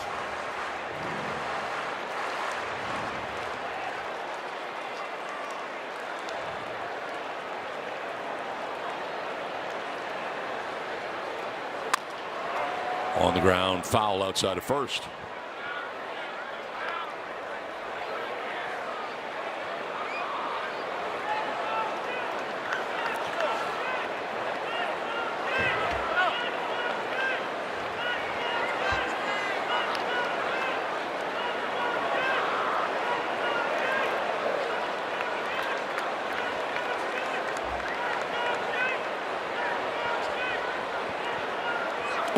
Swing and a miss on a back foot sweeper. And striking out is Cronenworth. That is the 4th strikeout for Dustin May. 2 down here in the 6th inning. Well, Dustin May got Jake back in the 1st inning on a sweeper as well, and that time he just bounces it and trusts his catcher Sanchez to smother and recover and then apply the tag for the out. 2 down in the 6th inning for Manny Machado.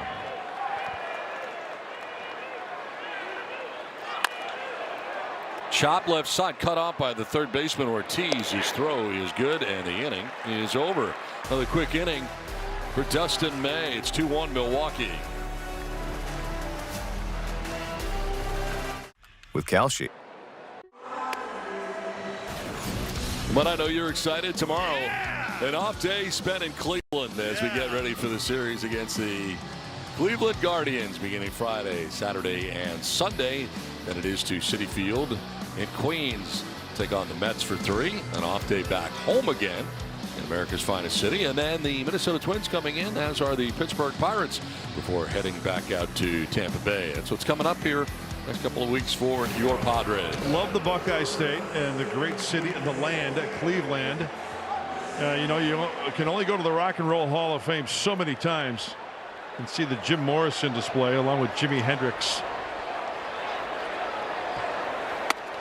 And then on to the Manzana Grande, the Big Apple, as Jeremiah Estrada, hard-throwing right-hander with the splitter, 29th game. More strikeouts than innings pitched for Jeremiah. On the grass at 3rd is Machado, in case he entertains any thoughts of bunting.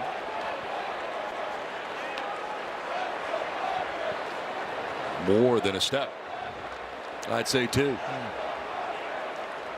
Yeah.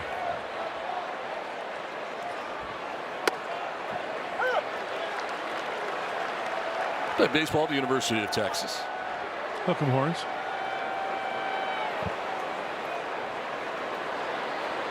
Roger Clemens, Greg Swindell, Calvin Schiraldi. Shows bunt, does grab the attention of Manny. Came charging in, but it's in there for a strike, and count evens 2-2 to Hamilton.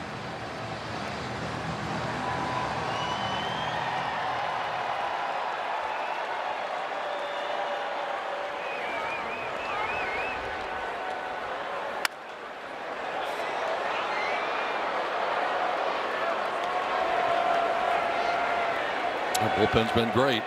First Spragley today, and now Jeremiah into the game. In the last 18 games, 82 2/3, 10-0, the 2.61 ERA today. 2 innings, 1 hit, no runs. Caught on the backhand by Ty France for the first out of the 7th inning.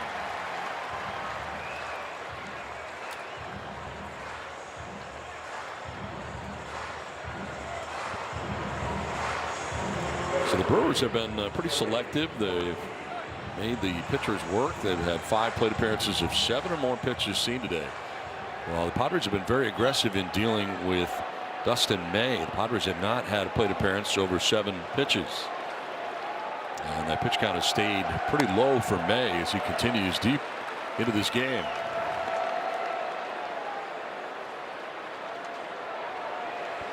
One down in the 7th inning for Joey Ortiz out of the 9th spot. He's been on twice. He walked and scored in the 3rd, singled to center in the 5th inning.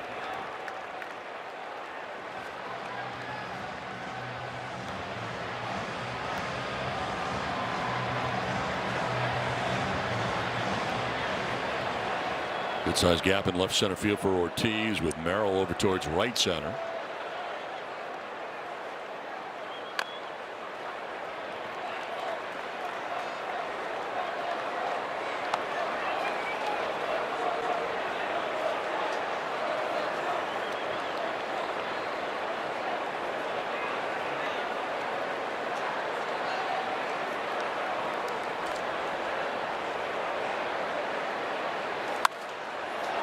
Down the right field line, headed foul.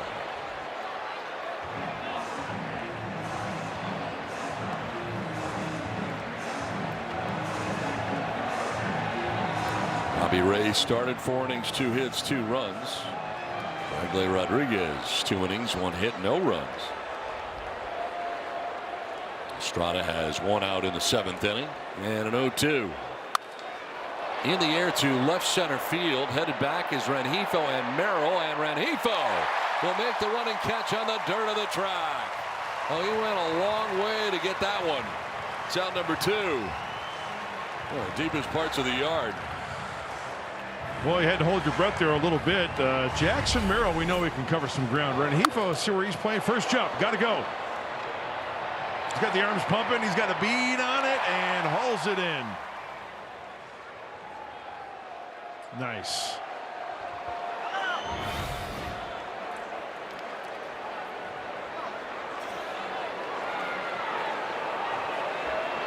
So 2 down here in the 7th inning. Chourio, top spot of the Brewers order, has grounded out twice. Once to short, once to third.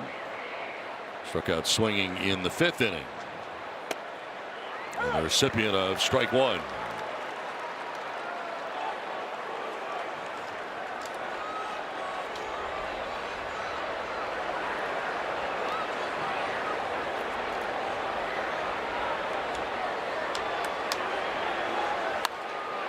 Popped up foul off to the right out of play. Now in game 1 it was a 1-run game. You may remember, as up is Aaron Ashby, and this is where I'm going. In that game 1 they didn't have their 7th, 8th, or 9th inning pitchers available to them. They were all down days, and it turned out Jackson Merrill would homer off the starter in that case. Yep. Henderson, and as it turned out, the Padres won that game. Well, today in a tight 1-run game, they do have their 7, 8, 9 guys very fresh, because we didn't see him yesterday either. We just saw Ashby up in the pen, and Don, you're talking about Ashby, Uribe, and McGill for the Brewers. Correct.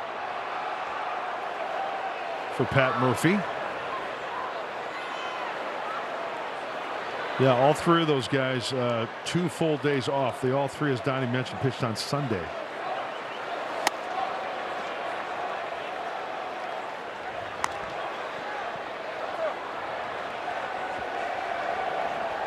The Padres pitchers have induced 18 swings and misses today. Ray had 12. Rodriguez 5. Estrada 1 so far. And challenging is from ABS, powered by T-Mobile. I think the Padres are going to be going back to the dugout here.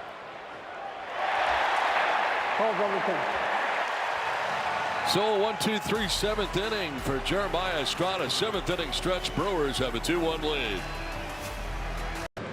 Choose yellow. Choose Pacifico. Well, Dustin May making his 2nd start as a Milwaukee Brewer as we go to the bottom of the 7th. His Brewers lead by a score of 2-1. And for the big tall right-hander, 6 innings pitched, 4 hits, 1 run. He's walked 1, he struck out 4. Talk about the outs that he has recorded. 16 outs up to this point through 6. Mixing it up nicely. The sinker, really good movement when he keeps it down. The cutter with 5, sweeper, 4-seamer, and the curveball. Hey, he's filling the zone. He's going after these Padre hitters, and he's also had the benefit of grounders with 1 out with a runner on and getting that double play. He's done it 3 times. As I mentioned, Ty France, the big Eiffel in the batter's box. Bottom of the 7th, 2-1 Brewers. Here's Don. Thanks, Budley. France, Merrill, Hayes featured here in the 7th. And a pop-up, headed foul.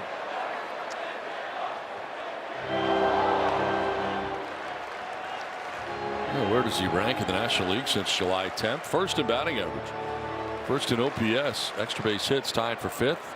Same for RBIs, and hitting the ball hard.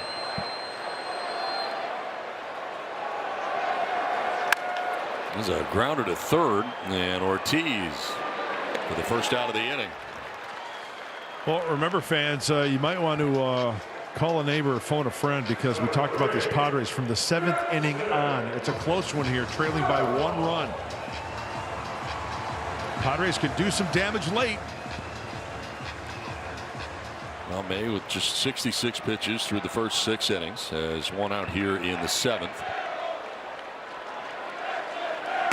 One difference today for him, 13% of 4-seam fastball usage today.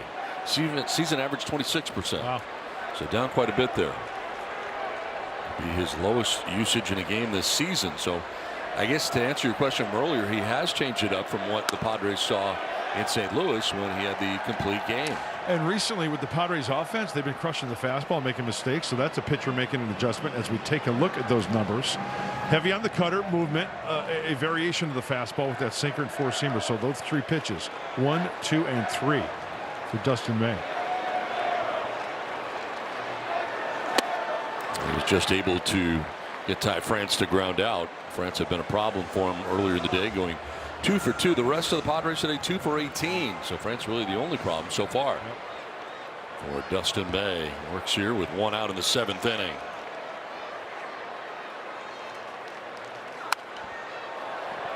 Flips it foul off to left out of play.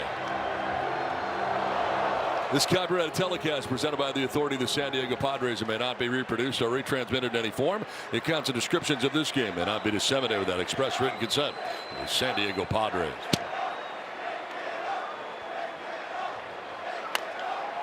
Grounds it foul outside of first.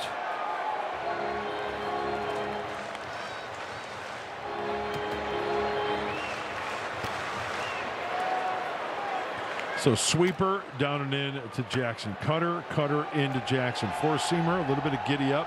That one was down and away. See what he does here. Ties him up. Cutter in. He strikes him out. That's 5 Ks for Dustin May. 2 down here in the 7th. Really good setup after that fastball down and away at the knees. That cutter in. Yep. Couldn't get to it. Just working around the baseball a little bit, and that little bit of movement underneath the barrel. Austin Hayes 0 for 2.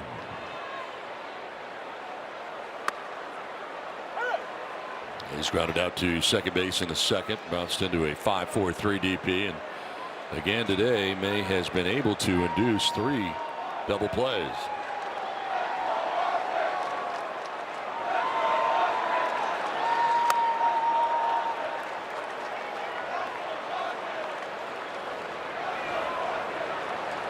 Kyle Hart and Adrian Morejon up in the pen.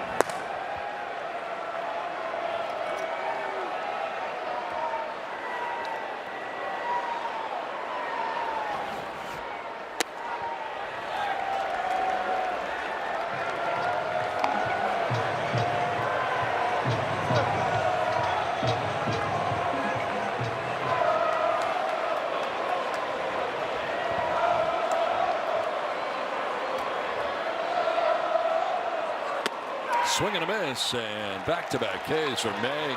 He's through 7. Milwaukee on top 2-1.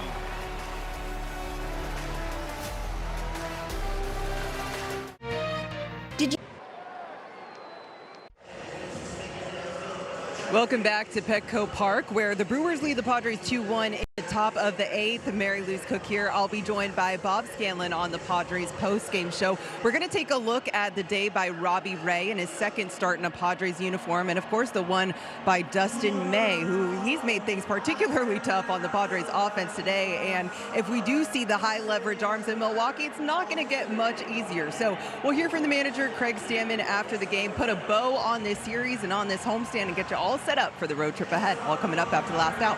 All right, Mary Lou's, we look forward to that. Thank you very much. As taking over here is Kyle Hart, 4th arm of the day. Tossed a scoreless 6th inning. That was Sunday against the Astros. He only threw 7 pitches for a hold. A 32nd game for the heartthrob. And once again, this is on the shoulders of the bullpen to put up zeros. It's getting late, and we know about the Padre offense. Kyle's been throwing the ball extremely well lately.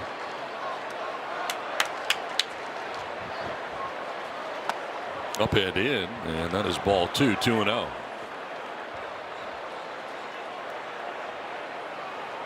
Two for 12 in the series now is Bryce Turang. 1 for 3 today with an RBI single.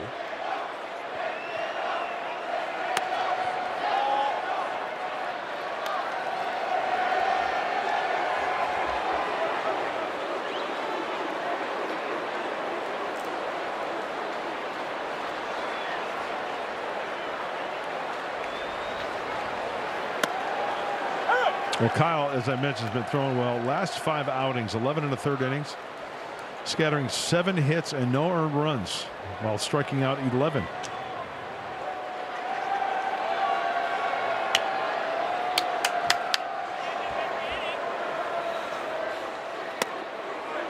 Another strike, and he's going to challenge this one. Calls a strike to batter's challenge. ABS powered by T-Mobile. I caught a lot of the plate, I Yeah, thought. I think more than the last one did. Yeah, Calls confirmed. Milwaukee's out of challenger. they're out. That's it. No more challenges. No mas. Daily allowance.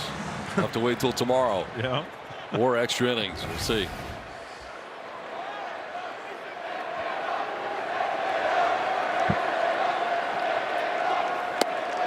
That is ball 4, and he ends up walking him. A leadoff walk here in the 8th.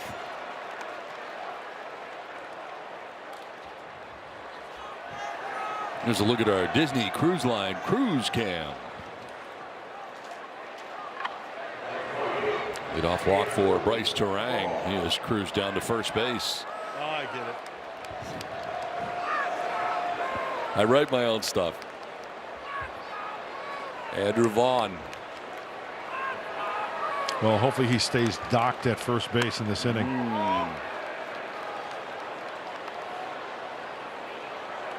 Hey, the double play's been the theme for the Brewers this afternoon. Maybe for the brown and gold right here. Kyle Hart.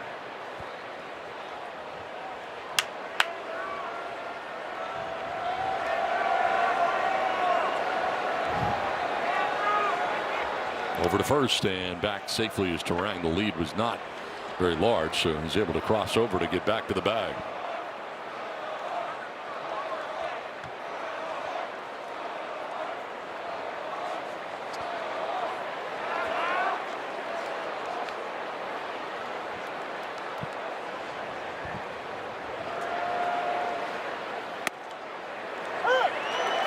Called a strike. They don't have any challenges left, so there's nothing you can do about it. But he didn't think so. And he might have been right, but again, no challenges. And over at first base, Turang, 16 stolen bases on the season.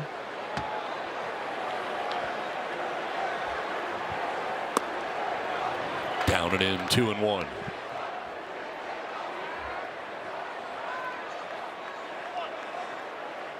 Andrew Vaughn today has fouled out to first. He has struck out and grounded out to third.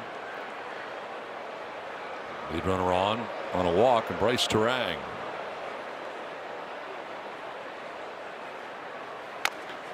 Slowly rolled foul outside of third base. You know, this could be. We still have a lot of baseball left, right? A couple innings, and the Padres getting their at-bats in the bottom of the 9th. Remember what we told you earlier about Vaughn and his batting average against lefties? This could be a crucial at-bat. That could be a game decider. Chance for the Brewers to add on, or for Kyle Hart to erase Vaughn. Best case scenario, double play ball.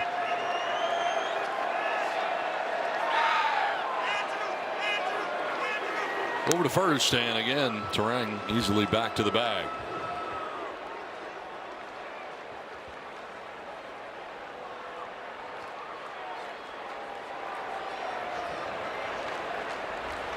Second disengagement here, so we'll see if Turang gets a start. It's tougher though with the lefty working. It's not going, and a swing and a miss. Already get a piece. He got a piece. Just getting a little bit. That's all you need to get. Just a little bit. A little bit. That was the splitter.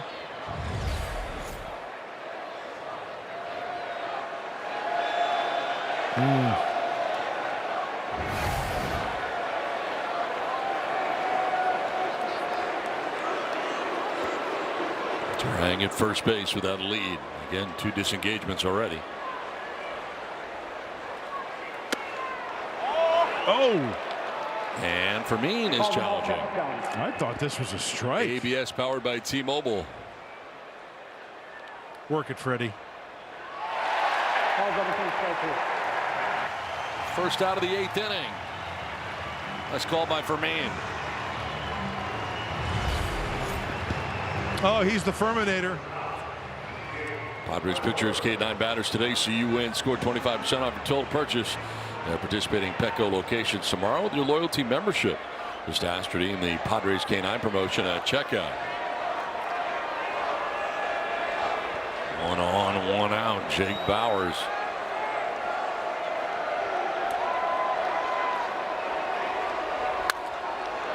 Lifts a fly ball to center field. Jackson Merrill will make the catch for out number 2 of the 8th.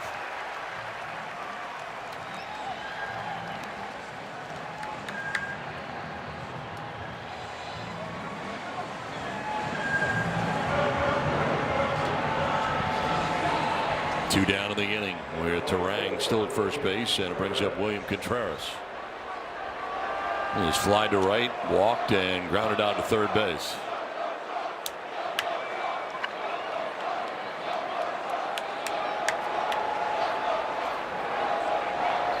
Over to first, and back safely is Terang.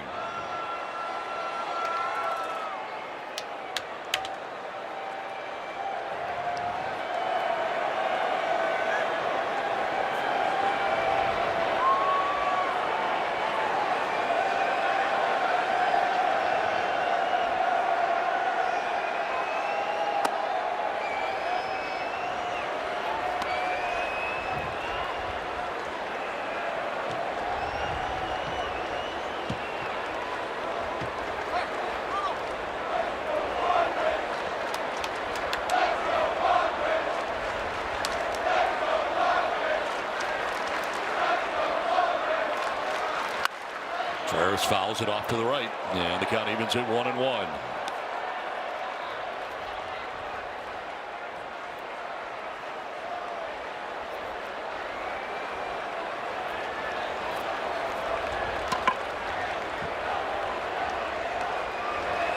Terang walked to begin the inning. Vaughn struck out. Bowers flied out to center. Now Contreras will take a ball. That was close.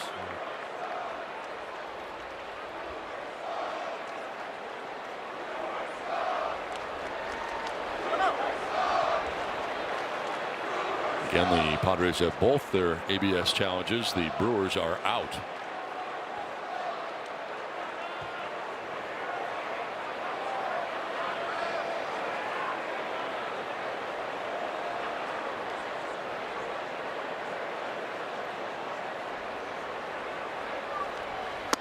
Swing and a miss, and it's 2-2. The split that time from Hart. That's a really good pitch for Kyle.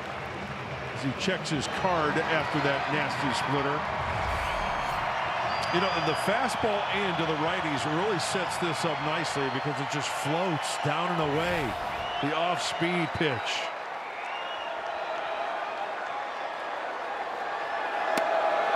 See him trying to bury that fastball in there. Just overthrew it a little bit on the sinker.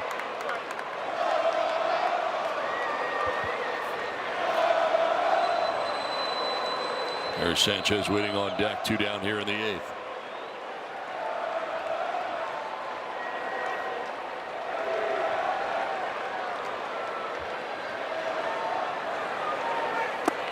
And that's ball 4. He walks him. Second walk of the inning allowed here by Hart.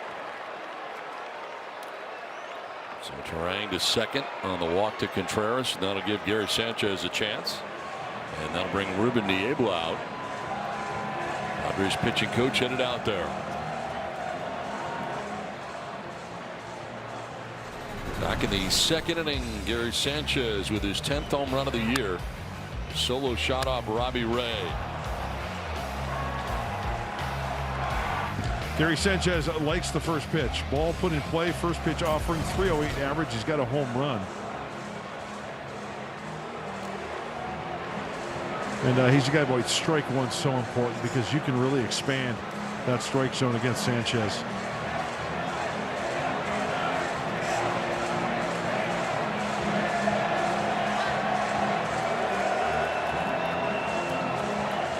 Inning breaks up. Trying back to second. Contreras to first with 2 down here in the 8th. The Brewers are trying to obtain some insurance here.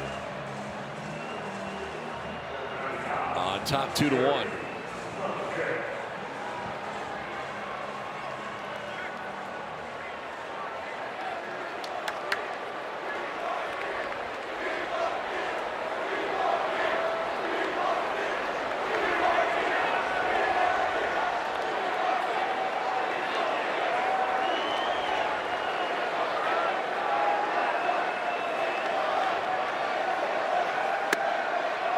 Strike one. No split. Went to the slider that time.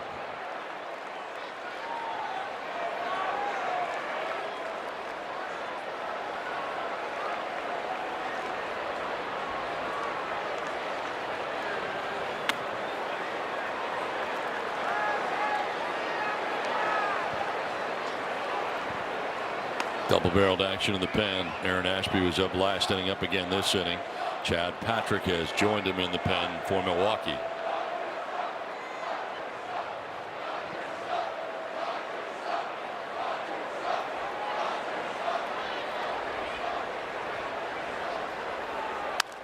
On the ground down the third baseline foul. Oh, that was close. So Dustin May has only recorded an out in the 8th inning one time this season. And yep, you guessed it, was that complete game shutout against the Padres June 15th when he was in St. Louis with the Cardinals.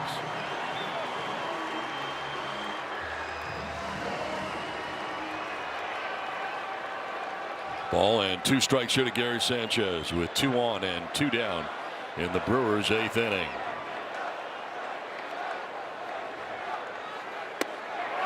That is strike 3, gets him looking.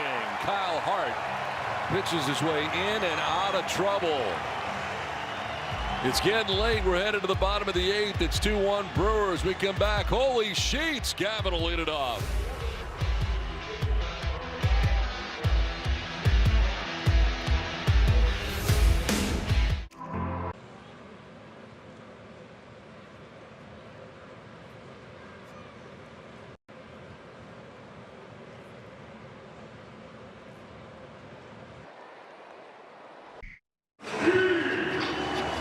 Two to 1 Brewers have the lead over the Padres as we get ready for the bottom of the 8th inning, and Gavin Sheets will indeed be leading it off, and he'll be facing the starting pitcher Dustin May, who's at 79 pitches through the first 7 innings. And the season against the Padres in the 2 starts, remarkable. 16 innings pitched, 5 hits, 1 earned run. It's the home run today. Solo shot by Xander Bogaerts back in the 3rd inning. He walked 2, struck out 15 in those 2 starts against the Padres. And of course, the first one came when he was in a Cardinals uniform.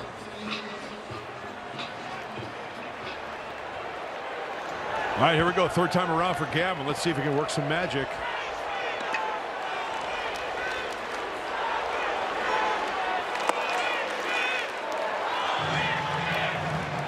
Gavin Sheets 0 for 2 today against May. He's grounded down to first, fouled out to third.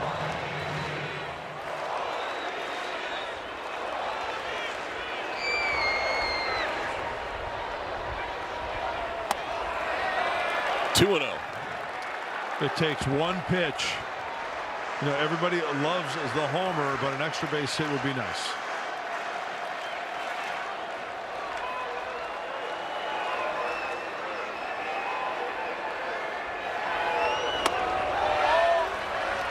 Three and 0.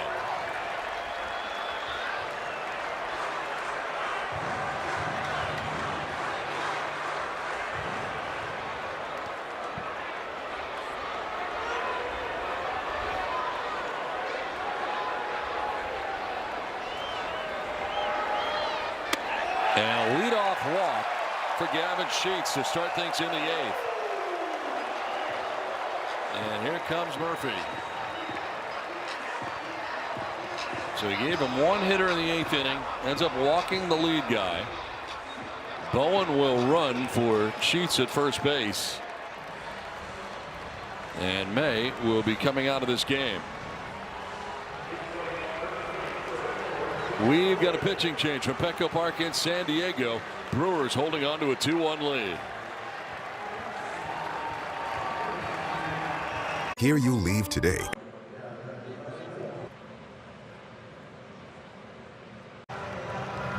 Two to 1 Brewers have the lead. They make a pitching change here as the lead runner gets on in a walk in Gavin Sheets. Bowen will run for him. And Xander Bogaerts is coming up next, and Xander supplying the only run the Padres have had today. Solo shot back in the 3rd inning off May, and for Bogaerts, his 10th of the year.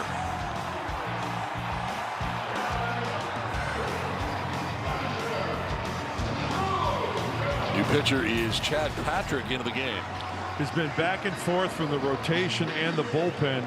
As a starter, 2-1 with a 2.86. As a reliever, 3.55. Overall, 3.32. Fewer strikeouts than his pitch. Inherits 1 runner. Padres have had 15 come from behind wins this season when trailing in the 7th inning or later. Tied with the Phillies for the most in Major League Baseball. Been here, done that.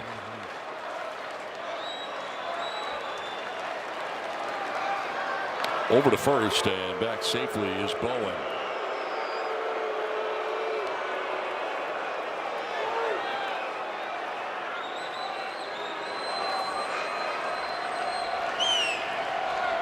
Tying run with a good-sized lead at first base in Bowen. Ball 2-0. Well, it's interesting because in this situation, you usually want a guy who's a ground ball guy, maybe get a double play. Well, over the course of his career, last couple of years, Patrick's been a fly ball pitcher. Well, doesn't that bode well for Bogey? He had a deep fly ball earlier in this game.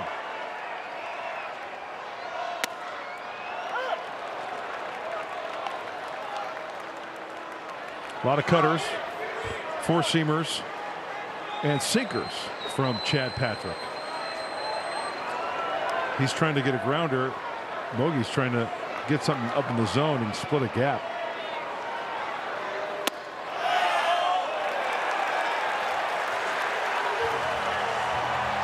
Bogart's ahead, 3-1.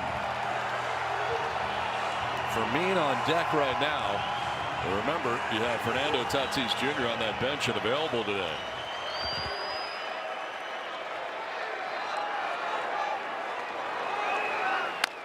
On the ground towards third base. Ortiz will go to second for 1 on to first. That's 2. Double play around the horn. And we'll see if the Padres are going to challenge this at first base. It was close. They are not. 2 down in the inning. Oh, that hurts. Yep, it was down and in. Tough to elevate. Beaten into the ground. Very close at first.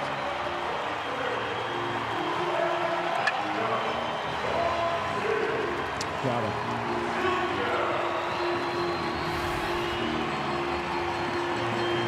So Fernando will pinch hit. Well, the base is empty here. Coming up to pinch hit for Freddie Fermin.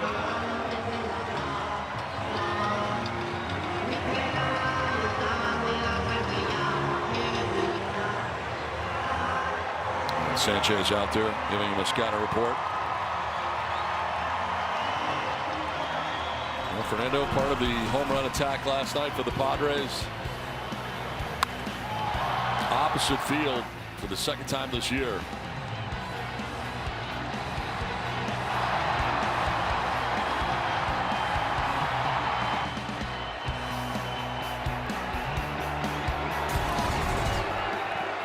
Pinch hitting in the 8th. Base is empty.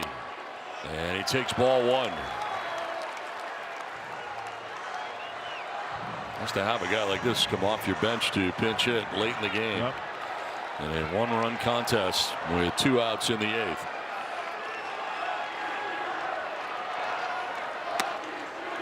Ball 2-0.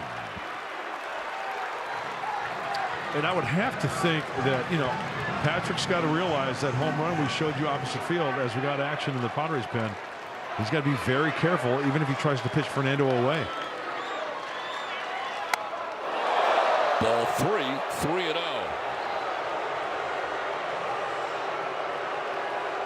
Maybe kind of a pitch around here with Rengifo waiting on deck.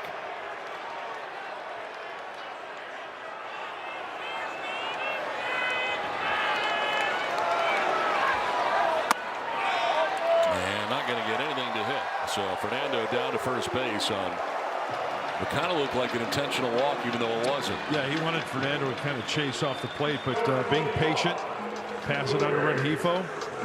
Hey, make it hurt. Comes Chris Hook, the pitching coach.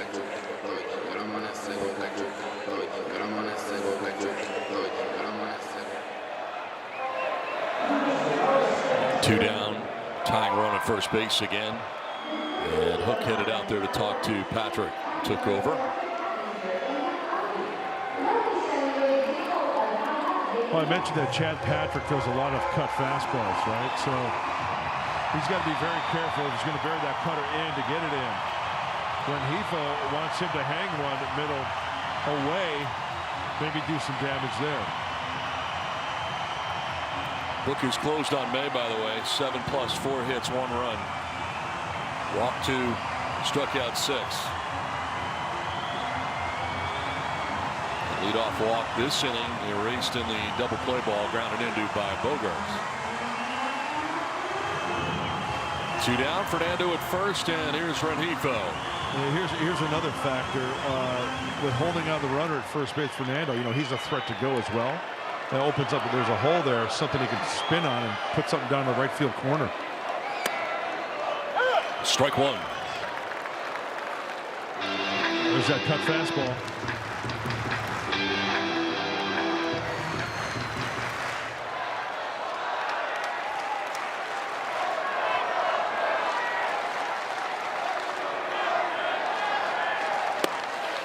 Snapped toward a first, and Fernando had a big secondary lead, gets back safely.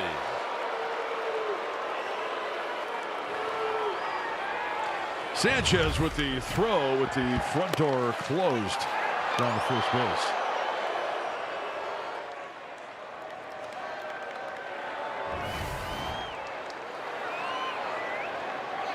Over to first, a disengagement. Bad safely. That was close too. Did I see Mike Escobar kind of maybe going to punch out mode there for just maybe a second, but it was close.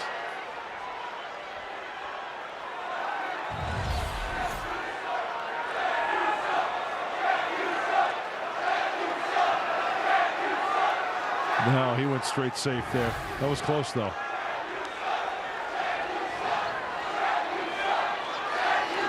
And they're in pitch com problems.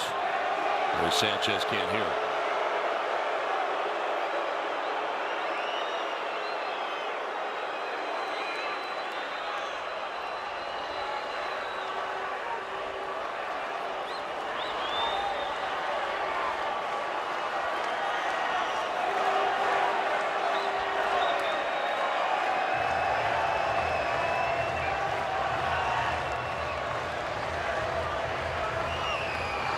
Two down here in the last of the 8th with Fernando Tatis Jr. at first base. Padres trailing by a run, and Rengifo waiting on a 1-1 from Chad Patrick.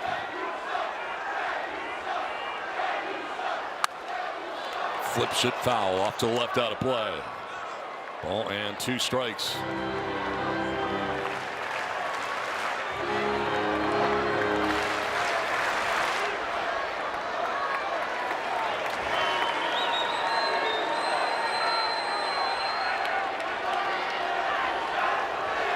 Fernando goes. The pitch gets off the glove of Sanchez, who will run it down. No further advance for Fernando, but he's still second base. Into scoring position with a tying run. That ball just took off. Wow. All right, well, with 2 outs, Fernando's got that speed. He's going to be off with the crack of the bat.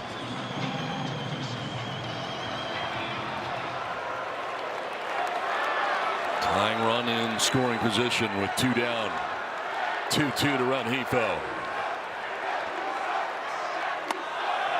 Full count.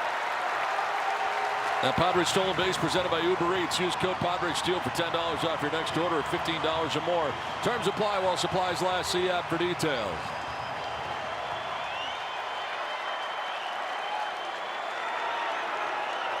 Three-two pitch. Grounded foul.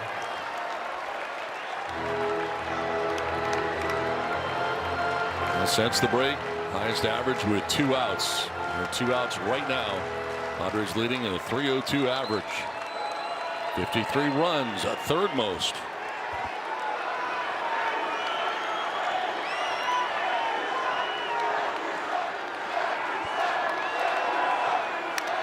Foul back. Battle continues. 8th pitch coming here to Rengifo. That's the cut fastball. over the heart of the plate, going into the swing of the left-handed hitting Rengifo.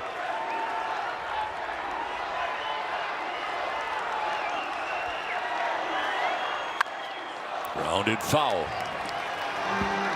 We'll see a ninth.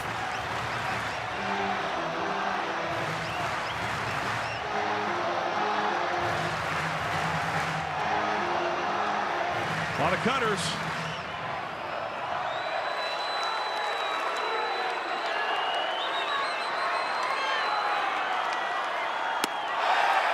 Walks him. That was quite a plate appearance. And Hefo eventually gets the walk. And we'll put runners at first and second. Here comes Pat Murphy. That was impressive. Third walk this inning allowed by Brewers pitching. Aaron Ashby, who's been up for a long time, last couple of innings, looks like he's going to be coming into this game. We've got a pitching change. Brewers holding on to a 2-1 lead.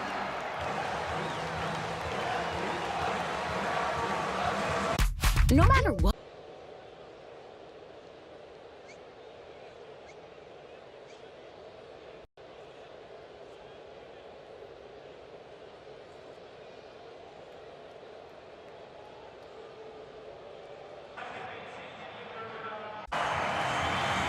Two to one, Brewers have the lead. The Padres are making some noise here in the 8th inning and finally getting to these high leverage pitchers for the Brewers, who we have not seen yet in this series. Ashby about to come in here. 55 games at 3.56 ERA. Uribe normally handles the 8th at 2.05. And Miguel in 47 games at 2.58. And here is Ashby. He's got swing and miss stuff. He has started one game this year.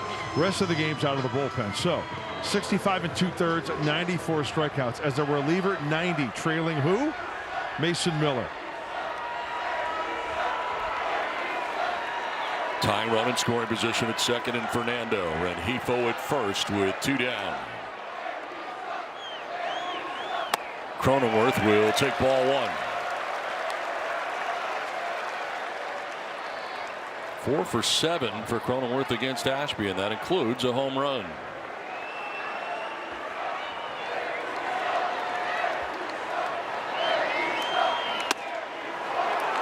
The strike evens the count at 1-1.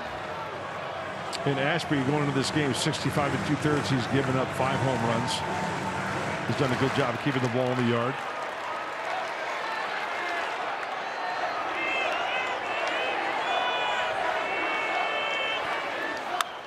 Fouled back 1-2. What a plate appearance by Rengifo. Ended up being a 9-pitch plate appearance. Not his season high. Season high is 10. 1-2 pitch to Cronenworth. Fly ball foul off to the left out of play. Ashby throws hard. He's 97-98. Jake gets something up and away. Let him supply the power and just rifle something to the left field. And watch those runners run at the crack of the bat with 2 outs.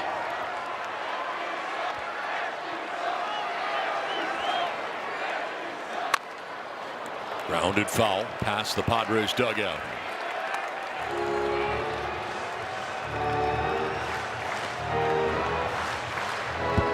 Three hard sinkers and then throwing some wrinkles up there, keeping him off balance. Does he have that sinker in his back pocket here?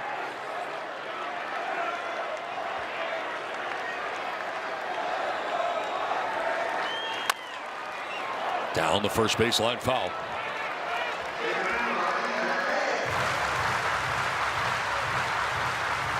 Sinker at 100 miles an hour. These Padres are putting together some really good ABs.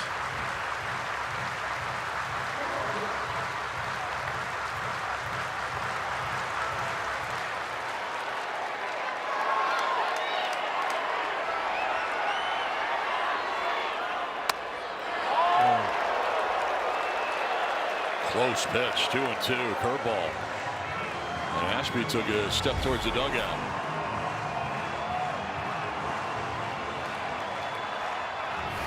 8th pitch of this plate appearance coming up.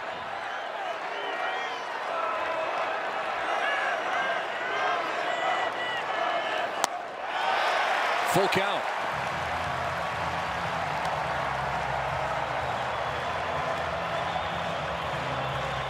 Manny Machado waits on deck.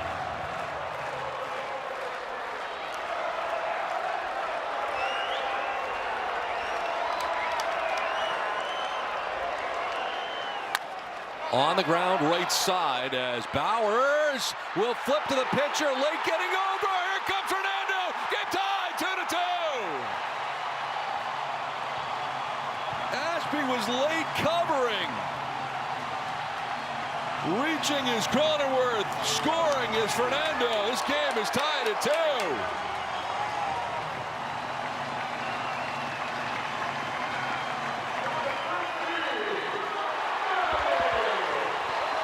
This is absolutely beautiful. As this ball is chopped, Jake Cronenworth, as soon as he saw Bowers going to his right, the race is on. He clearly beats it now because they were going with the pitch. 2 outs. Fernando's running. Here comes Fernando. Bob Henley's pointing. Gotta go. Scoring easily, tying it up. Good stuff.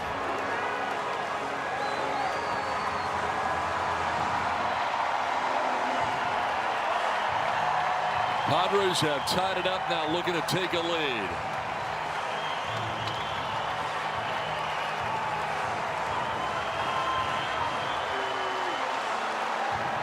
On a day when the Philadelphia Phillies have lost and the Arizona Diamondbacks have lost, Padres began the day tied with both of those teams. We're trailing until now. Now a chance to move ahead.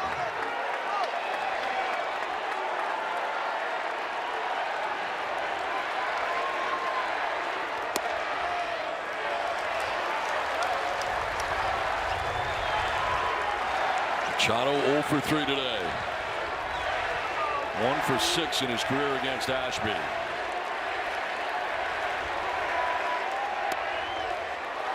Two and 0.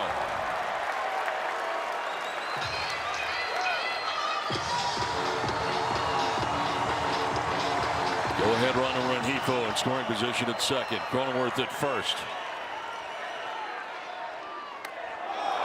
May have gone. Yes, he did.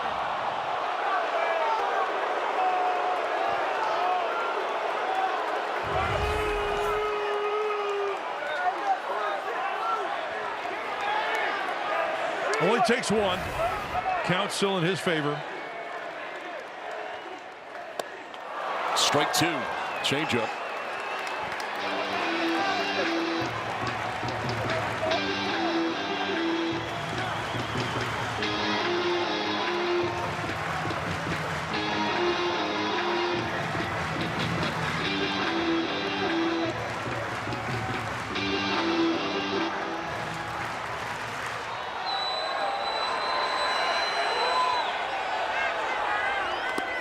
In the dirt, gets away. Rengifo's headed for third. He'll get there.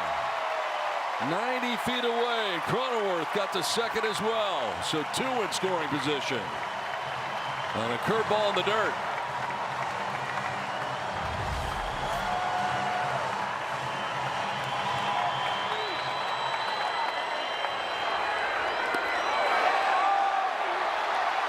Now can Manny bring him in? 3-2 pitch. Machado grounds it back to the mound. Ashby will go to first, and that will end the inning. Well, the Padres have tied it up. Jake Cronenworth, a great at bat, ends up grounding to first base. Ashby late getting over. He beats it out. In comes Fernando on the back door from third. This game is tied at 2.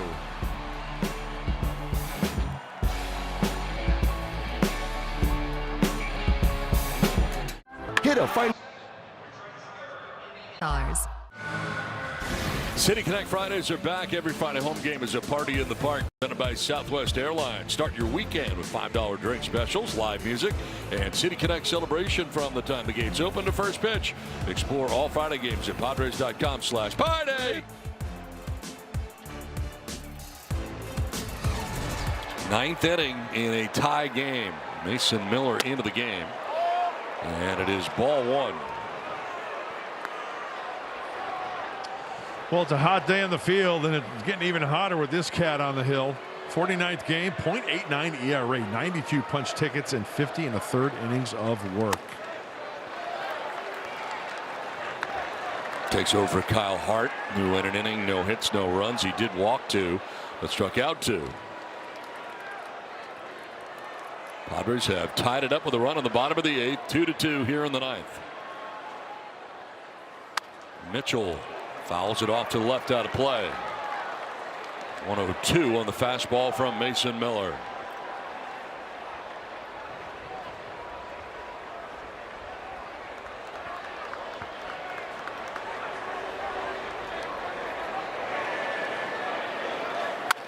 On the ground to first base. France will take it himself. Miller was there, but he'll do it alone for the first out of the 9th inning.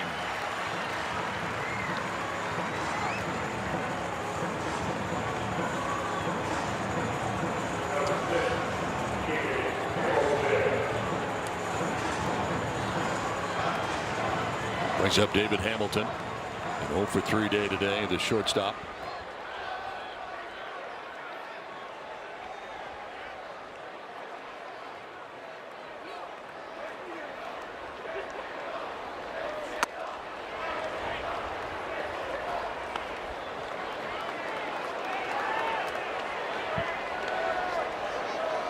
Into the grass at third is Machado.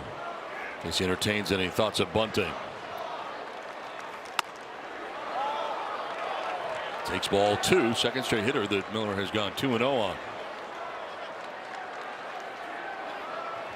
Trevor McGill is up in the Brewers pen, their closer.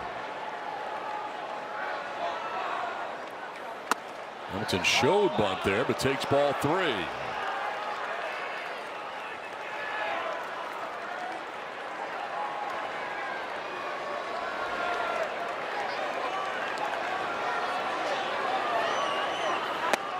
And a 4-pitch walk here with 1 out of the 9th inning.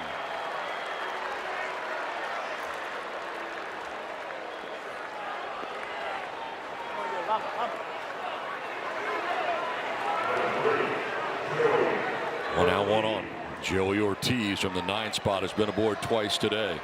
Walked and scored in the 3rd, single to center in the 5th. Before flying out to the warning track in the 7th inning.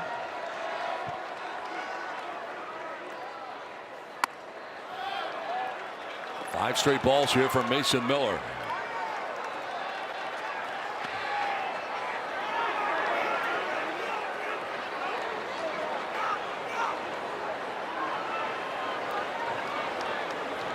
See if he throws a slider here, 1-0. Yep, missed though. 2-0. You know, we've seen this before from Mason as Ruben Niebla looks on, but it seems like that one pitch, once he finds that one pitch to get back in his delivery, get back in that release point, to find that groove. There's a strike that to be taking all the way there was Ortiz.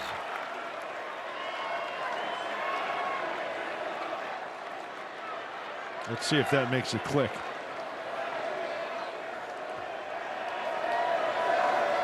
Runner goes. The pitch is a ball throw down. There is not in time. Stolen base. Campusano firing down there. We'll see if they're going to challenge.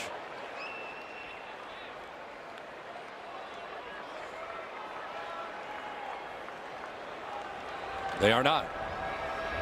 So a stolen base for Hamilton. Pretty good jump right there. Was a fastball. Something the Brewers do quite well. 4th in the National League, 5th in all of baseball in the stolen base category. The question is, did he come off here maybe? Looks like the hand did, but the foot was on.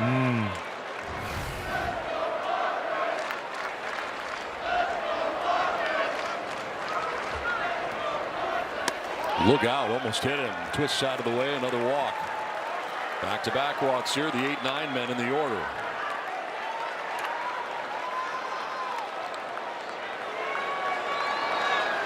And this will bring out Ruben.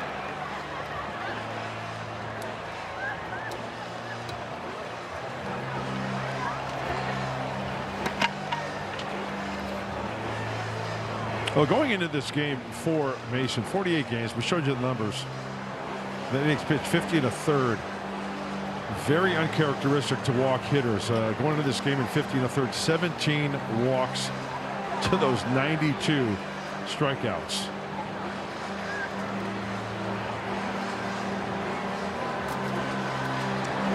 And I think all pitchers are guilty of this, to where they at sometimes, overthrow a little bit. And if anybody can notice anything, it's Ruben, and just give a little refresher course to Mason to get him back to being dialed in. Jackson Chourio coming up here with runners at first and second, one down in the ninth.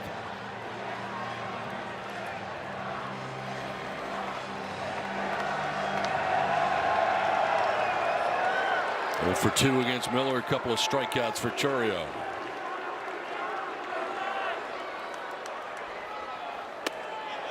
Strike one. Slider for a strike.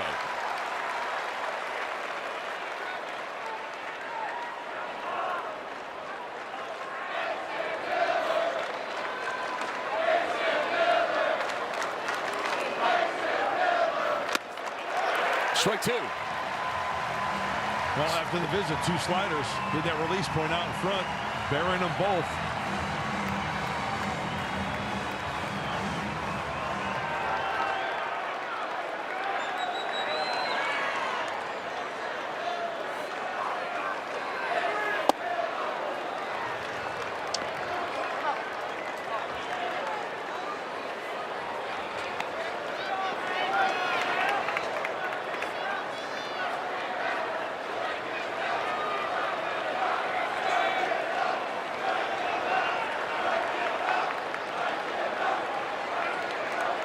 Not sure if Campusano hurt himself there, or he's getting a little extra time. Home plate umpire Alfonso Marquez granting him a little bit of time. If it was the way he caught that, I'm not sure. Yeah, I didn't see anything. It was 103, so it was pretty hard. Yeah. In the dirt to even the count of 2-2, and a good block there by Campusano.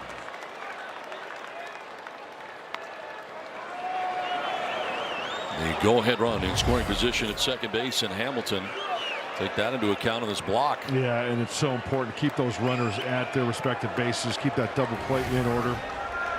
Nice block by Campy.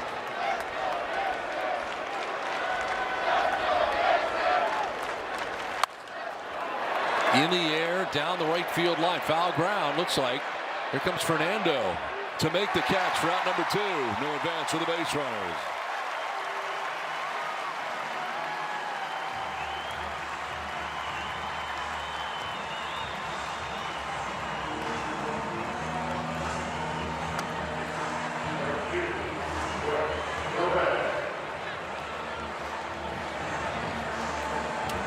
First and second, 2 down.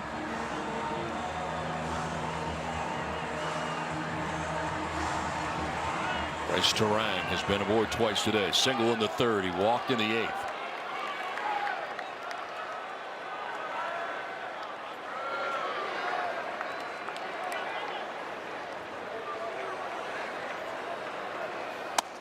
Very high, almost got away.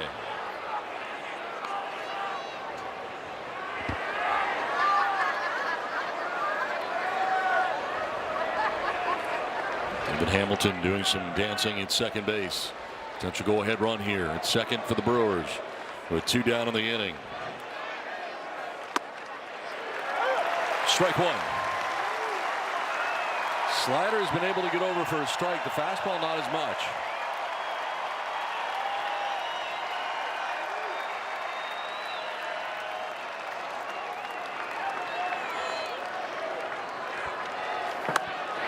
Strike 2.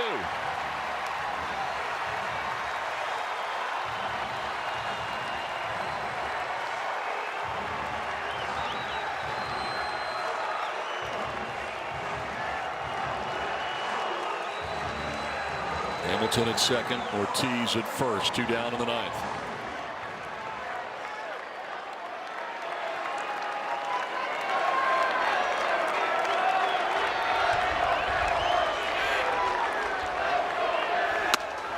Inside, 2-2.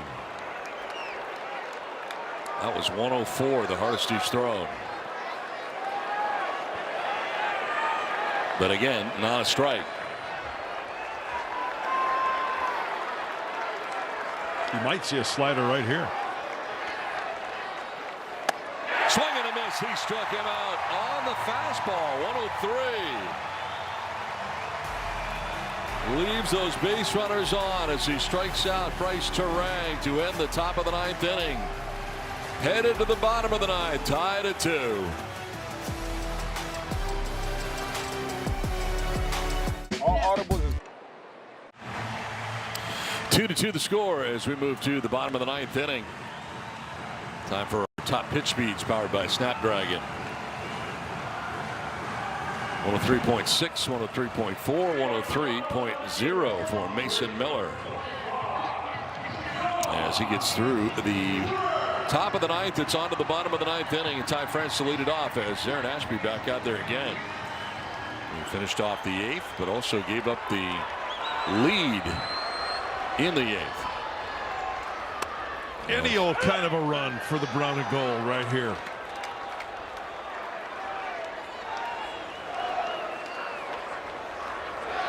Sanchez having an equipment issue. It's a pitch count again. Second time the last couple innings he's had an issue with that pitch count.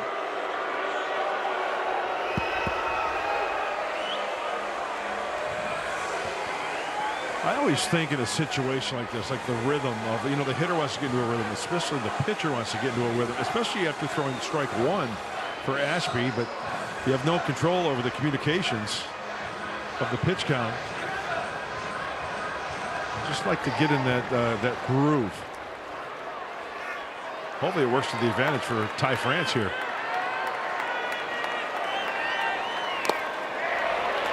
Bounces in, a ball and a strike. Too much sink in that sinker.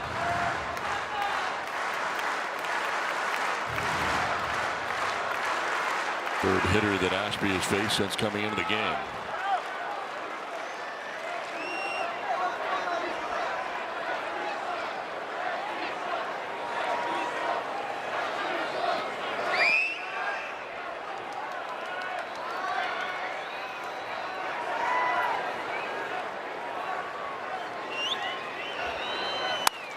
France fouls it off down the left field line.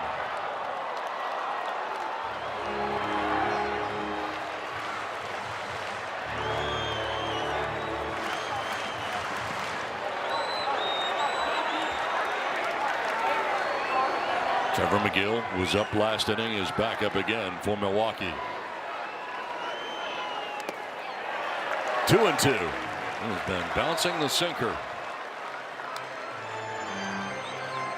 Aaron Ashby, the nephew of former Padre Andy Ashby, features that sinker that we've been talking about. He'll throw the curveball, the slider. It's firm. It's firm. 98, 99 on a good night. Good day. See if Ty can turn one of those around.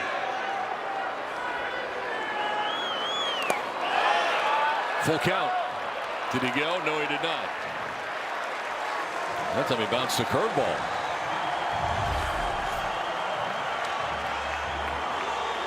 That's a no-go.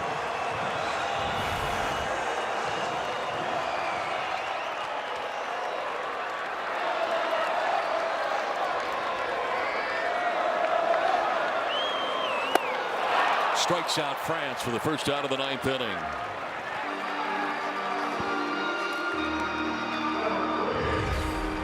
Went back to the curveball, lefty on righty, and where's this one? Yeah, more over the heart of the plate, but down.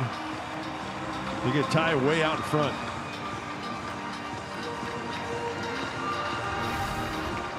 One down in the ninth, and here is Jackson Merrill.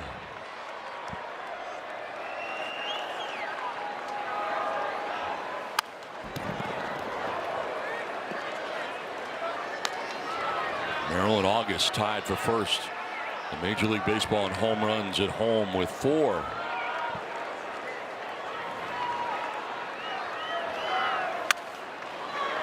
Oh, foul ball. This one ends up in the Brewers dugout on the third base side.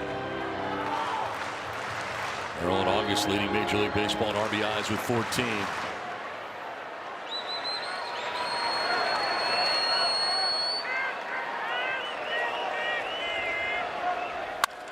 Line to right center field, a base hit for Merrill. Over is Mitchell. Merrill headed for second, sows the throw. He's in safely. A one-out double for Jackson Merrill. Winning run in scoring position with 1 away.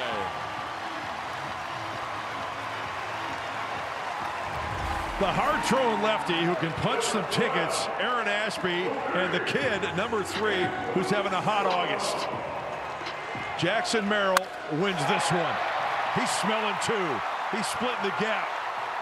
The race is on, and it's not even close. It's Merrill at the wire.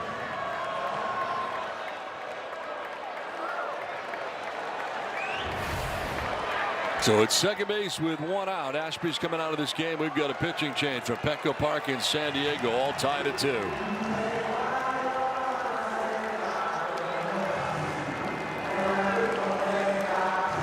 Back.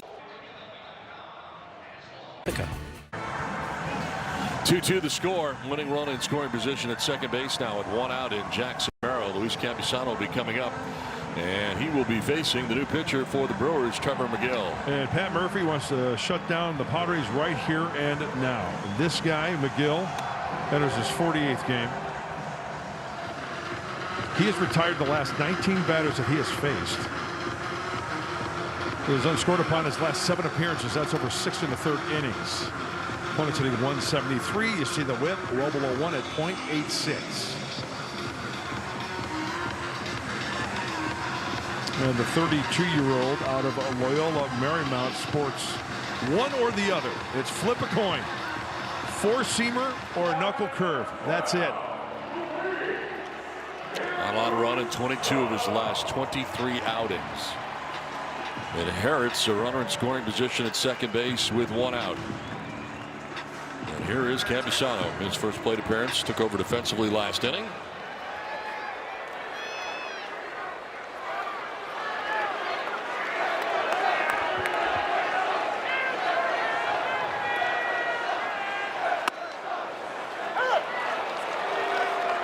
Home plate is in the shadows. The mound is in the sunshine.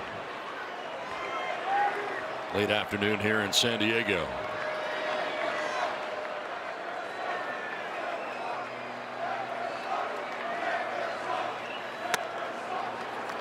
Strike 2. And Campusano was challenging. ABS powered by T-Mobile. Looked like it was way off the plate.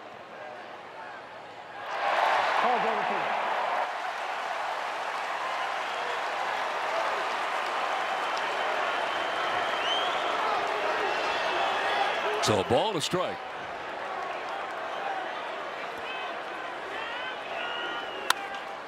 Popped up. Back at third has Ortiz into foul ground to make the catch. Out number 2. Big out right there of Campusano.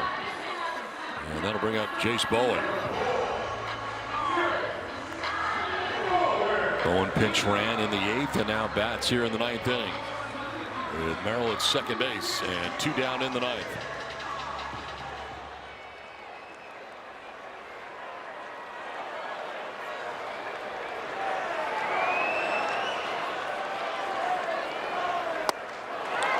Strike 1.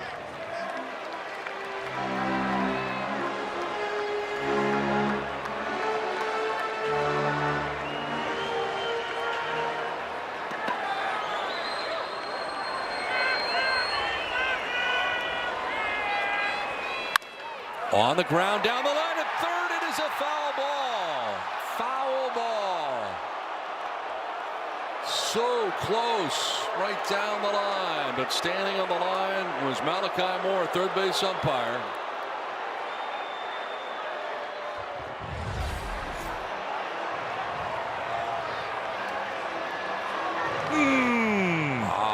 Wow. looks like that ball may go over the bag.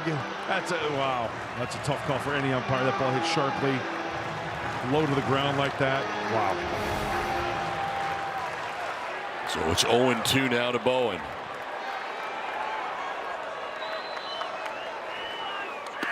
Bouncing well in front of the plate is Sanchez. Great block. No advance from Merrill at second base.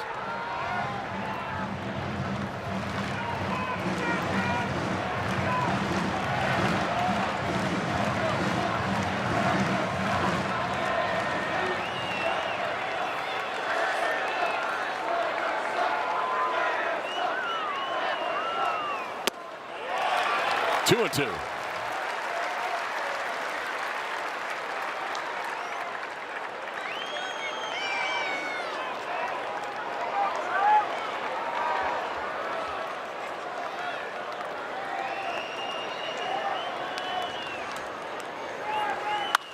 Bowen to center field. In comes Mitchell. He dives and makes the catch. Mitchell, the center fielder, robs the Padres. Coming in, full extension forward to make the grab. And this game will continue. We got bonus baseball.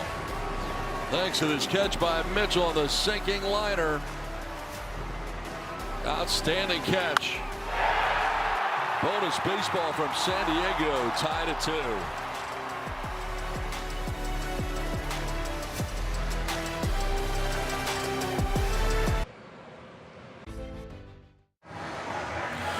Two to the 10th we go in game 3 of this 3-game series, Brewers and Padres. And it's been a wild one here today. Padres will move on to their 6th pitcher of the afternoon as Adrian Morejon checks in. Crunch time. Good big league ball game happening downtown San Diego as this hard-throwing left-hander will enter the game. He pitched on Monday. Got a hold, only 8 tosses. 56 game for Adrian. A lot of strikeouts. He's done very, very well over the last 5 outings. Expecting a bunt here. The runner at second to begin this inning. Vaughn. As this is Lara now in this spot. Batting for the first time.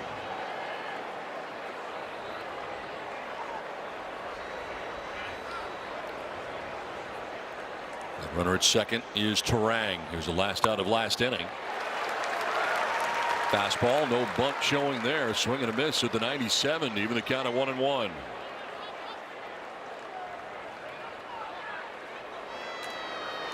The Padres are 4-2 in extra inning games. The Brewers 9-3. This is the Brewers' 13th extra inning game, 4th most in the majors.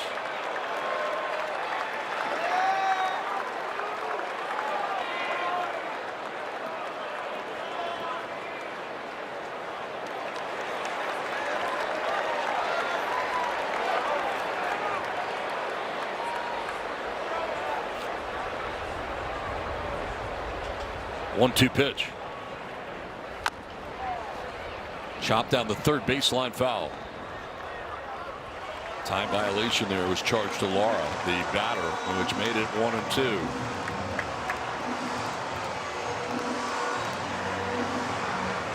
Brewers have not lost on the road in extra innings. They're 6-0. Terang at second, Lara leading it off.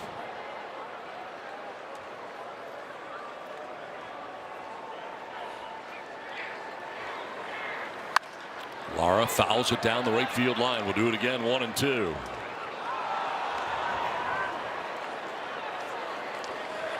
The beauty of this, having that kid out here, number 50, is the swing and miss. In a situation like this, extra innings, they got the Manfred man out there at second base. This is where you need swing and miss. Fouls off another 100-mile-an-hour fastball.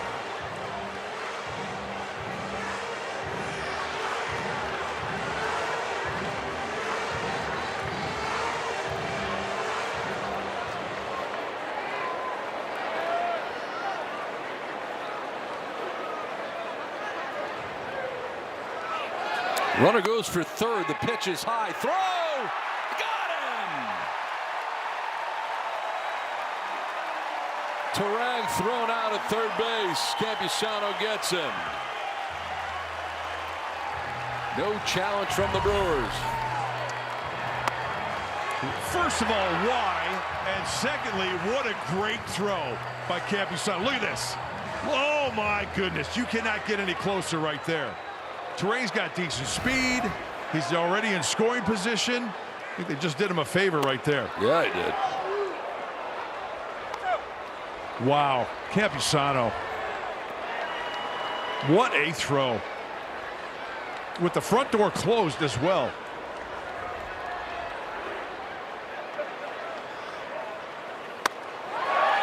Strike 3, 2 down.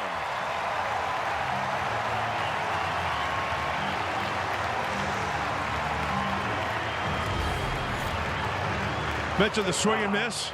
How about freezing him with a 100-mile-an-hour sinker right down the middle? And Adrian's like, see ya. Now Jake Bauers. Base is empty. Started this game in right field. Now the first baseman. Chops one left side, and Machado on the backhand. Long throw from foul ground. No chance. Pretty good bid, though, by Manny. Well, Bauers will reach with 2 away. It really was, and we've seen magnificent plays down there by the Gold Glover. And left-handed, Bauers getting down the line. It's fun to watch.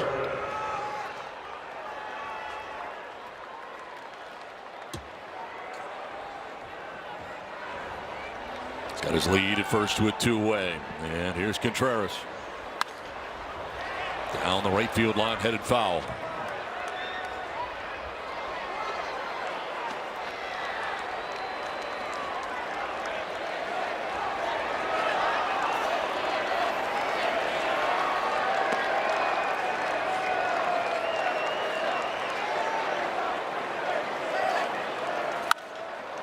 Fly ball, center field. Merrill coming in and over. Will make the catch. We'll go into the bottom of the 10th. Chance for the Padres to walk it off today.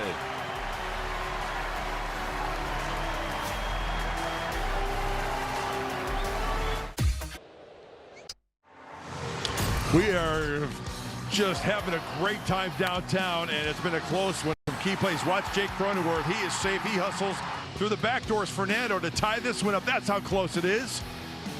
Nice hustle by Jake. Another close play. Garrett Mitchell taking away a base hit with the winning run aboard. All you can do is smile. Campusano with the strike down to Manny to erase Turang. Well, it's been a close one downtown here. Chance for the Padres to win it. Bottom of the 10th, tied up at 2. Donnie, tell us all about it. All right, Butler, here comes Xander Bogaerts with Bowen, the speedster, at second base to begin this. The last of the 10th inning. And back out there, Trevor McGill. So he got the final 2 outs of the 9th and starts the 10th inning.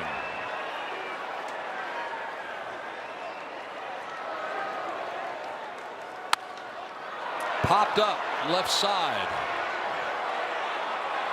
Ortiz will step in front of the shortstop Hamilton to make the catch, first out of the 10th. As Bogaerts is retired.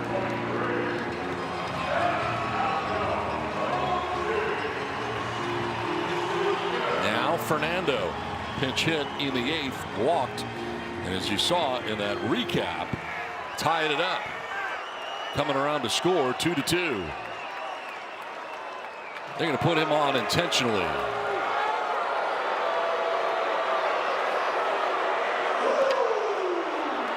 So that'll make it first and second with 1 out. And they'll take their chances with Rengifo. That's the right play because Fernando's run means nothing. You got the double play in order.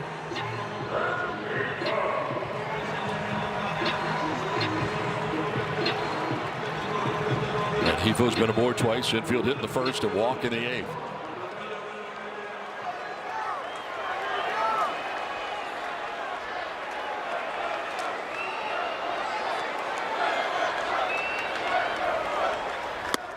Strike 1.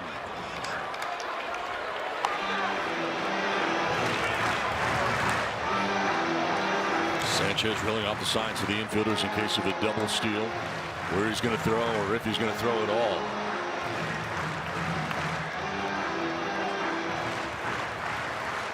Winning run at second base, and Bowen getting his walking lead. The 0-1.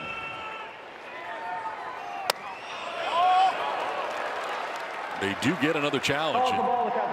The 10th inning, they get a challenge back, and they are challenging. ABS powered by T-Mobile. They're wrong. So they lost that challenge too. Advantage Pods, and keep this in the back of your mind as well. 3 wild pitches by that guy this year, McGill. 3. He can bounce one. Get out of that double play.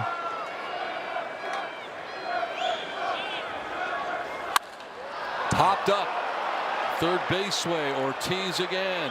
Infield fly rule in effect. So that's out number 2. Huge out.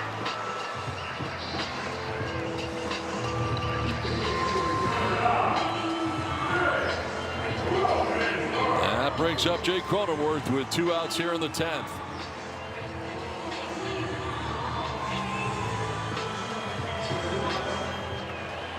Been aboard twice, a walk in the 4th, a single, an RBI tied this game in the 8th.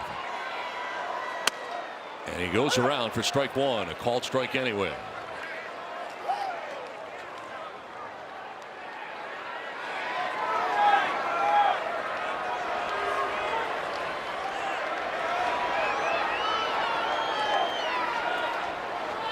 Runners go. Cronenworth swings and misses. Throw down to third is late. Stolen base. Double theft.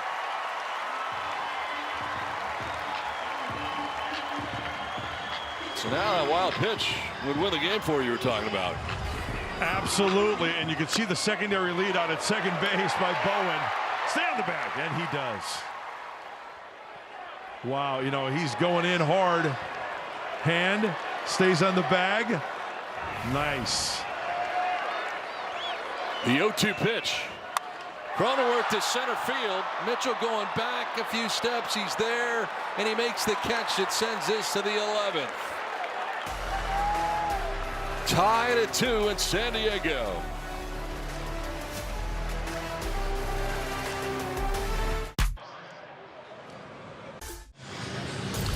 The pen is mightier than the Milwaukee Brewers for San Diego this afternoon. Robbie Ray started this one. He went 4, and he handed it over to one of the best bullpens in baseball. Bradley Rodriguez, 2 frames, scoreless. Jeremiah Estrada, an inning, nothing. Kyle Hart in the 8th, couple of punchies. Mason Miller, thank you very much, with an inning. Left-hander Adrian Morejon, swing and miss. The kid who's cool as ever, still out there, trying to shut down the Brewers here in the top of the 11th. So Ji-Hwan Bae is going to run at second base, the ghost runner here for the Brewers to begin the inning. He runs for Contreras. As Morejon back out there, and here's Gary Sanchez.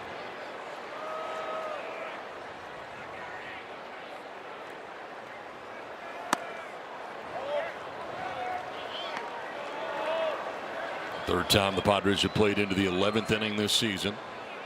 12 innings is the longest. That was in Colorado in April.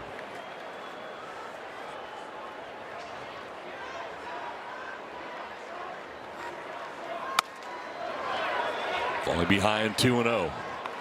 Fastball at 101 right now for Morejon, but missing. Got the off day tomorrow, so allows Morejon to go an extra inning.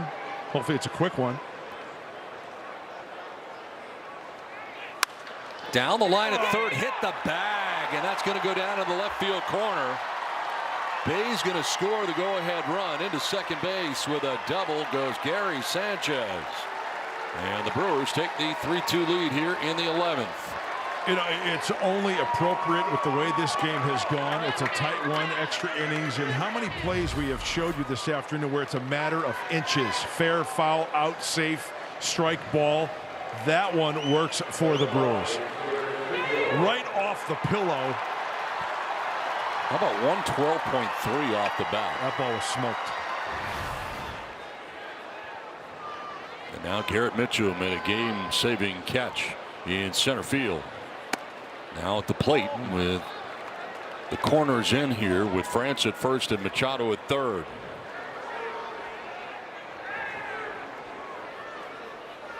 Mitchell 1 for 8 in this series. Now trying to obtain some insurance in the top of the 11th. That will get away, and to third base goes Sanchez.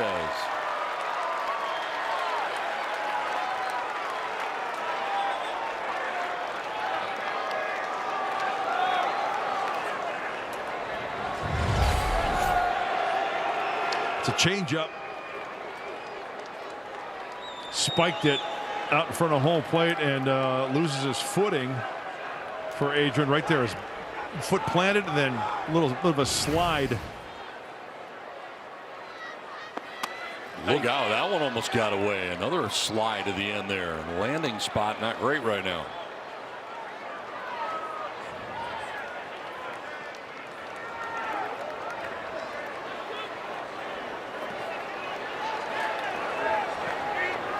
Infield in all the way around with nobody out in the inning. And the strike makes it 3-1. Mitchell pinch hit in the 6th inning, struck out, grounded out in the 9th. Hamilton waits on deck here for the Brewers. Swinging a foul tip, full count. Battling back from 3-0 to 3-2 is Maury Hall.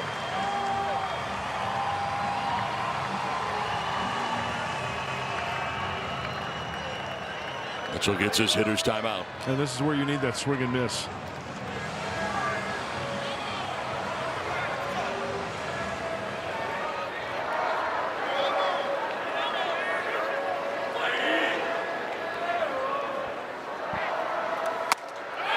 Ball 4 and he loses him.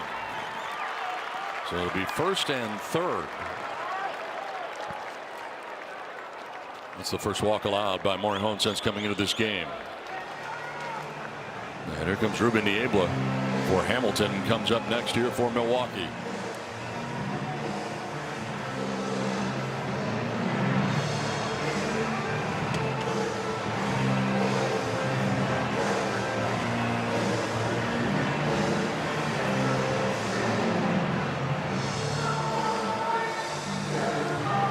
Brewers pulled ahead here with a run in the 11th inning and looking for more.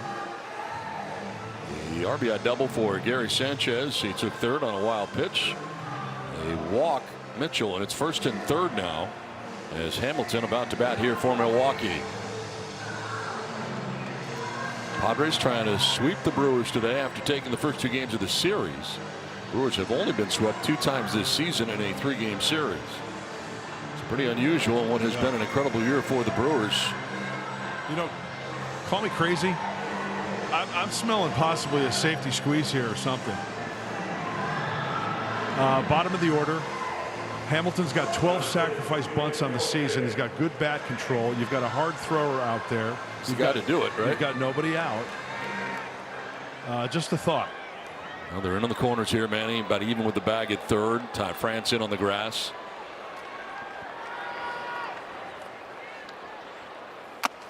Swing and a foul tip into the catcher's mitt. Yeah, Ty is really in at first. We got Jake at second in on the grass big time.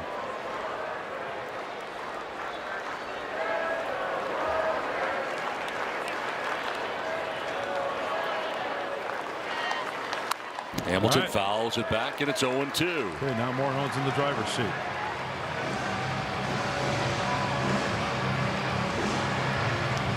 Ty France looking into the dugout, getting instruction. Now he's going to go hold the run around at first base.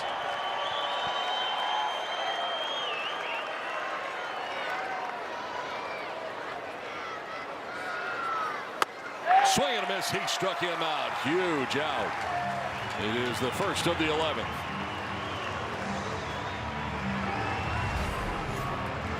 Boy, did he need that.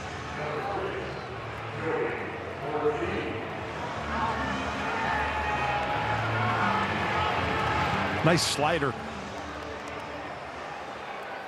First and third, one down. One in as the infield is in. Joey Ortiz out of the 9 spot. Been on base 3 times. I'm thinking maybe something here. Ty is way in.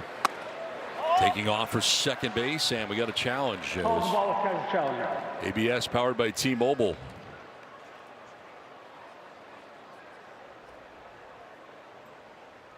It is a ball. Call's confirmed.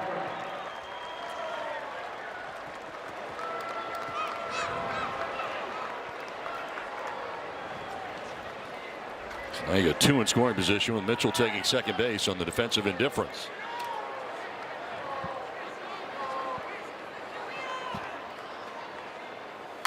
Ortiz, pretty good rip right there. Fouls it back. A ball and a strike. And Morejon still operating at 100 miles an hour.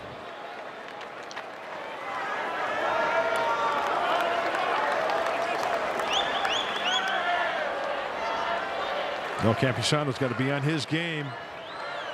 Ball in the dirt, keep it in front of him. Line foul down the right field line, out of play.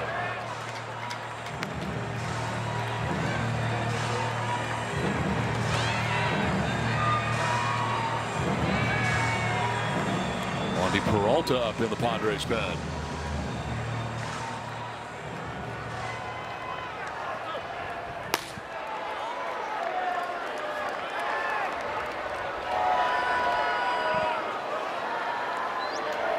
Ortiz pops it up, foul off to the right.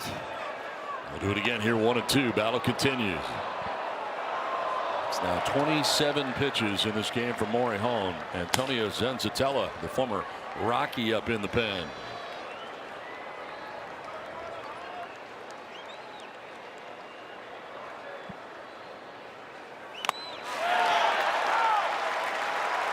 Foul ball.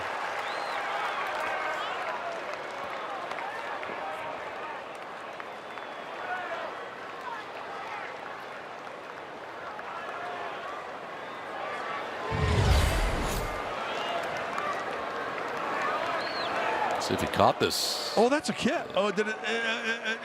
It looked like it hit the ground right there. Him up. Swing and a miss. He struck him out. Back-to-back Ks for Morejon.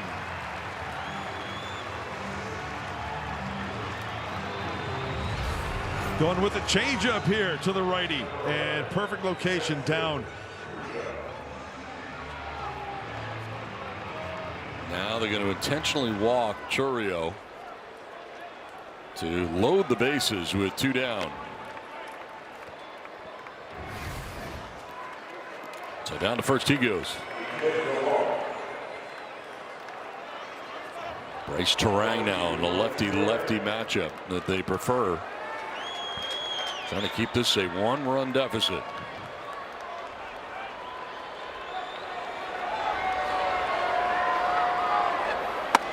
Strike 1. It's now 30 pitches for Morejon. See, here's why it's so important to keep it to a 1-run lead, because the 2-run shot for San Diego, the possibility in the bottom half.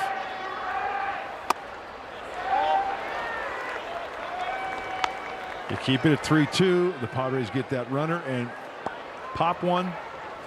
2-run shot.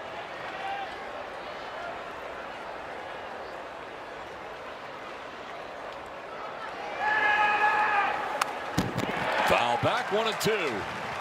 Ahead again.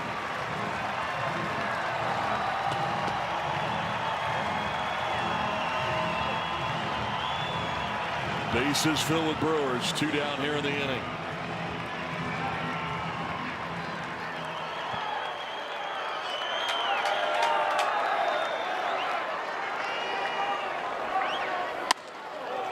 Two and 2.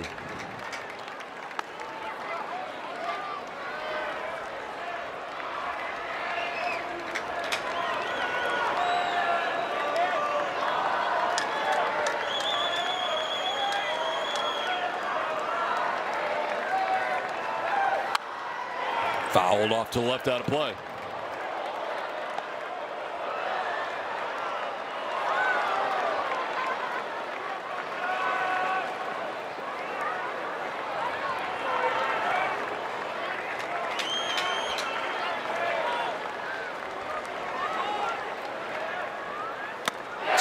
Yes, he struck him out. 3 strikeouts in a row for Morejon.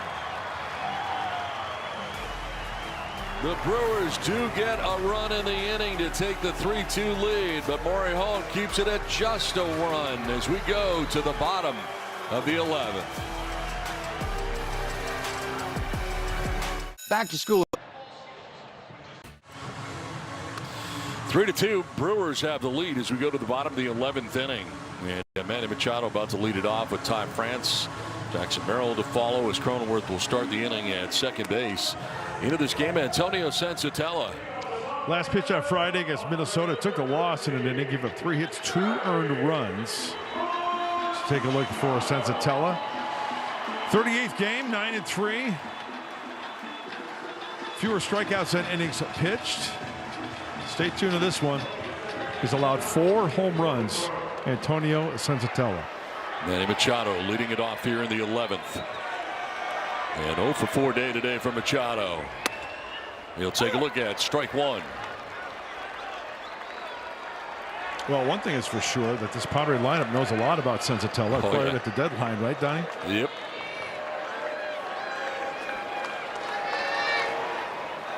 A lot of years spent in the Rockies. And that is an advantage to these hitters, no doubt.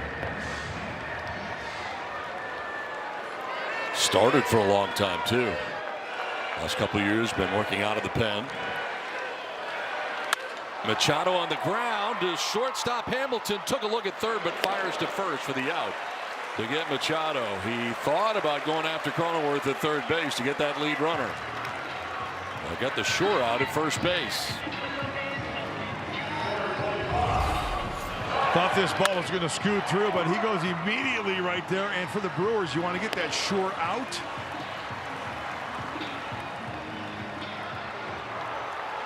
Yeah, going to his left there, sliding, and then up to his feet, get the shore out. Infield in, Ty France.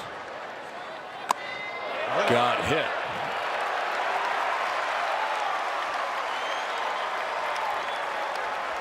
So now first and third, and Jackson Merrill.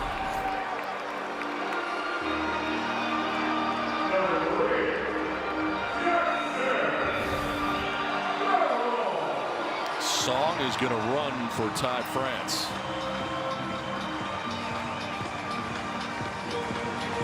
Well, Chris Hook, the pitching coach, going to have a chat. Now, I ask you this, Don. Is there a kid or a hitter you want up right now more than Jackson Merrill with the August that he is having, right? No, he'd be the guy.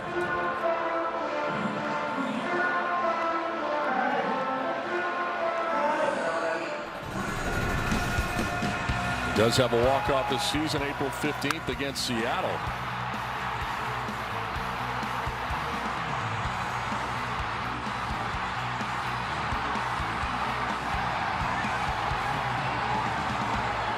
All right, it's go time. First and third, 1 out, Padres trailing by a run.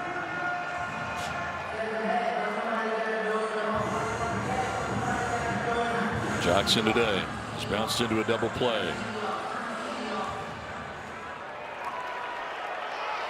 And a base hit, struck out, double. Foul tip for strike 1.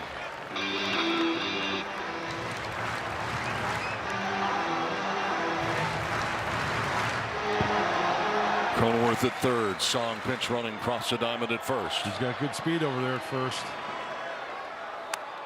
Fouled straight back, 0-2.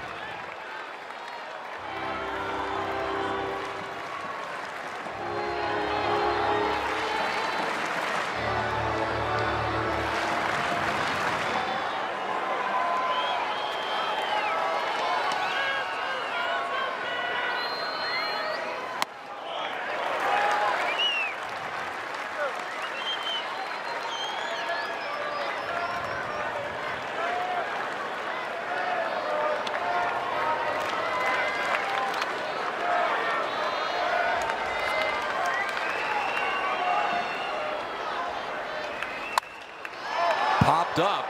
Ortiz heading over towards the stands. Will not have a play.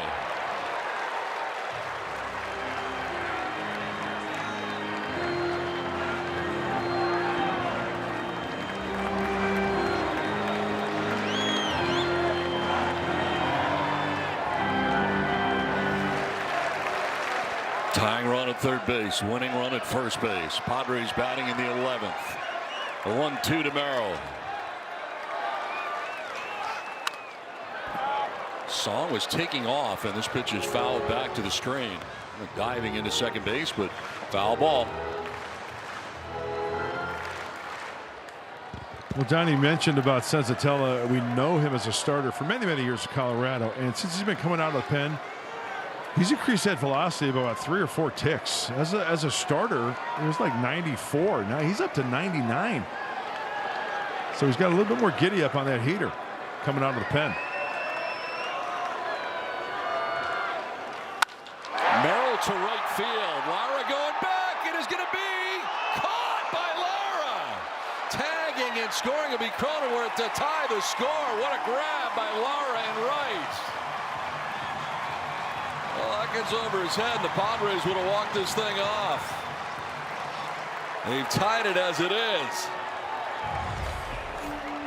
We have seen some spectacular plays. Jackson gets to this one in. And Lara times his leap. Wow. Oh, what a fantastic play. We saw Garrett Mitchell earlier. Lara takes away possibly a game winner. Wow. Campusano fouling it to the right, out of play. Winning run at first in Song. With 2 outs here in the 11th. It's 2 for 2 against Senzatella.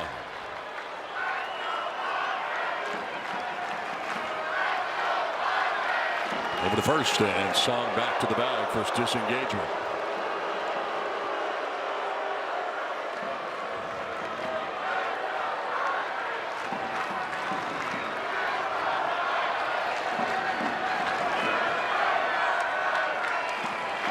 Song goes, and this gets away. Sanchez couldn't catch it, and Song's in the scoring position now with 2 down.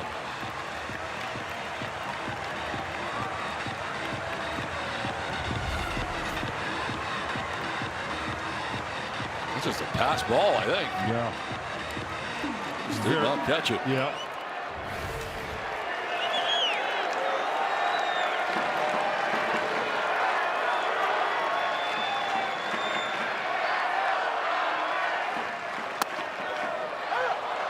Strike call.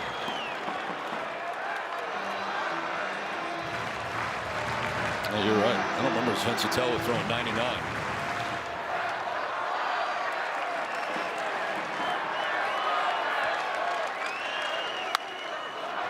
Foul down the right field line, out of play.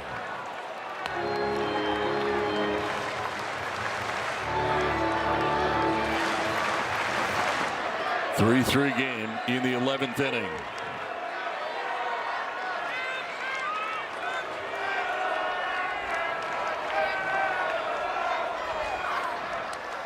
Campusano into right field. Base hit. Here comes Song. Lara's throw will be late. Padres walk it off. Campusano to right.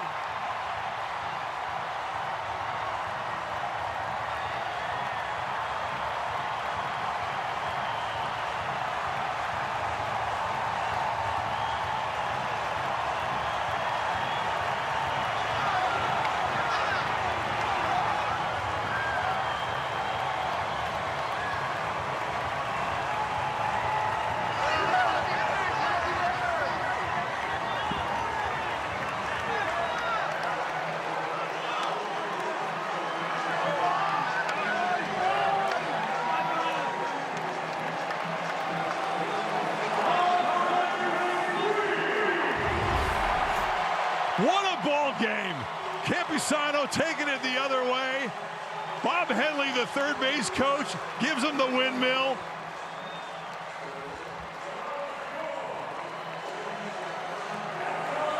Just in safely.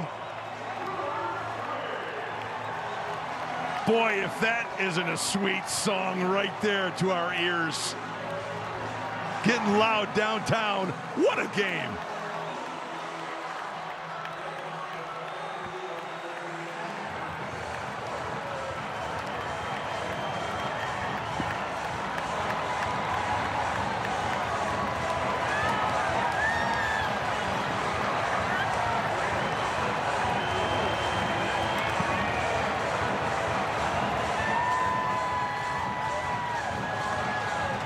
Let's send it down to Mayor Lou's. Tired.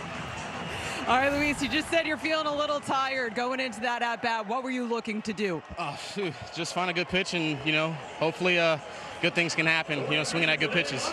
I had a good conversation with your hitting coach earlier today about passing the baton and how that has been the identity and the mindset for this team, leaving the box better than you found it for the next guy. How did you find that your teammates did that for you tonight? Oh, yeah. I mean, they set the tone, if it's not the next guy, it's the other guy, and if it's not, it's just a long list of that. So, just coming up here, just posting up.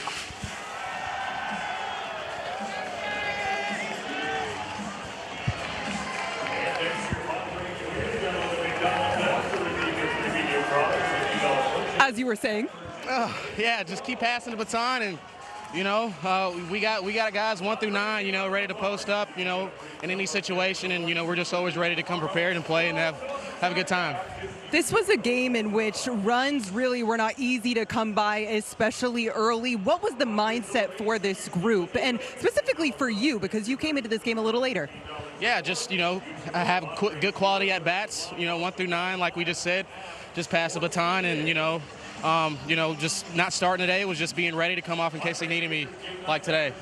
All right, so now you guys make it 5 in a row. You took 2 out of 3 from the Astros. You sweep the Brewers. How would you assess the way that your team is playing baseball right now? Oh, so fun, so loose. We're all pulling for each other, and every day is like little by little, just getting the small wins every day, and just keep on going and just having fun with it.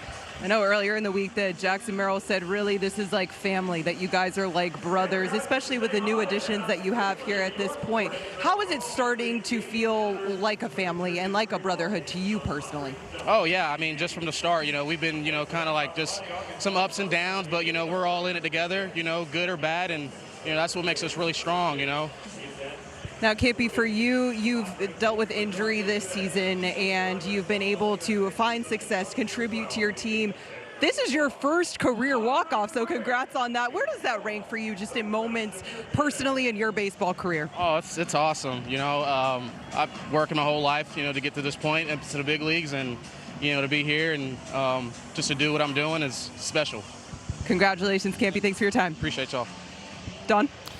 Thanks very much, Mayor Lou's. The Padres victorious in 11 innings as they sweep the Milwaukee Brewers out of town. Once again, our final score, the Padres 4, the Brewers 3. Thank you for watching Padres Baseball, presented by Major League Baseball. For Mark Grant, Bob Scanlon, I'm Don Orsillo. Now stay tuned for the Padres postgame show.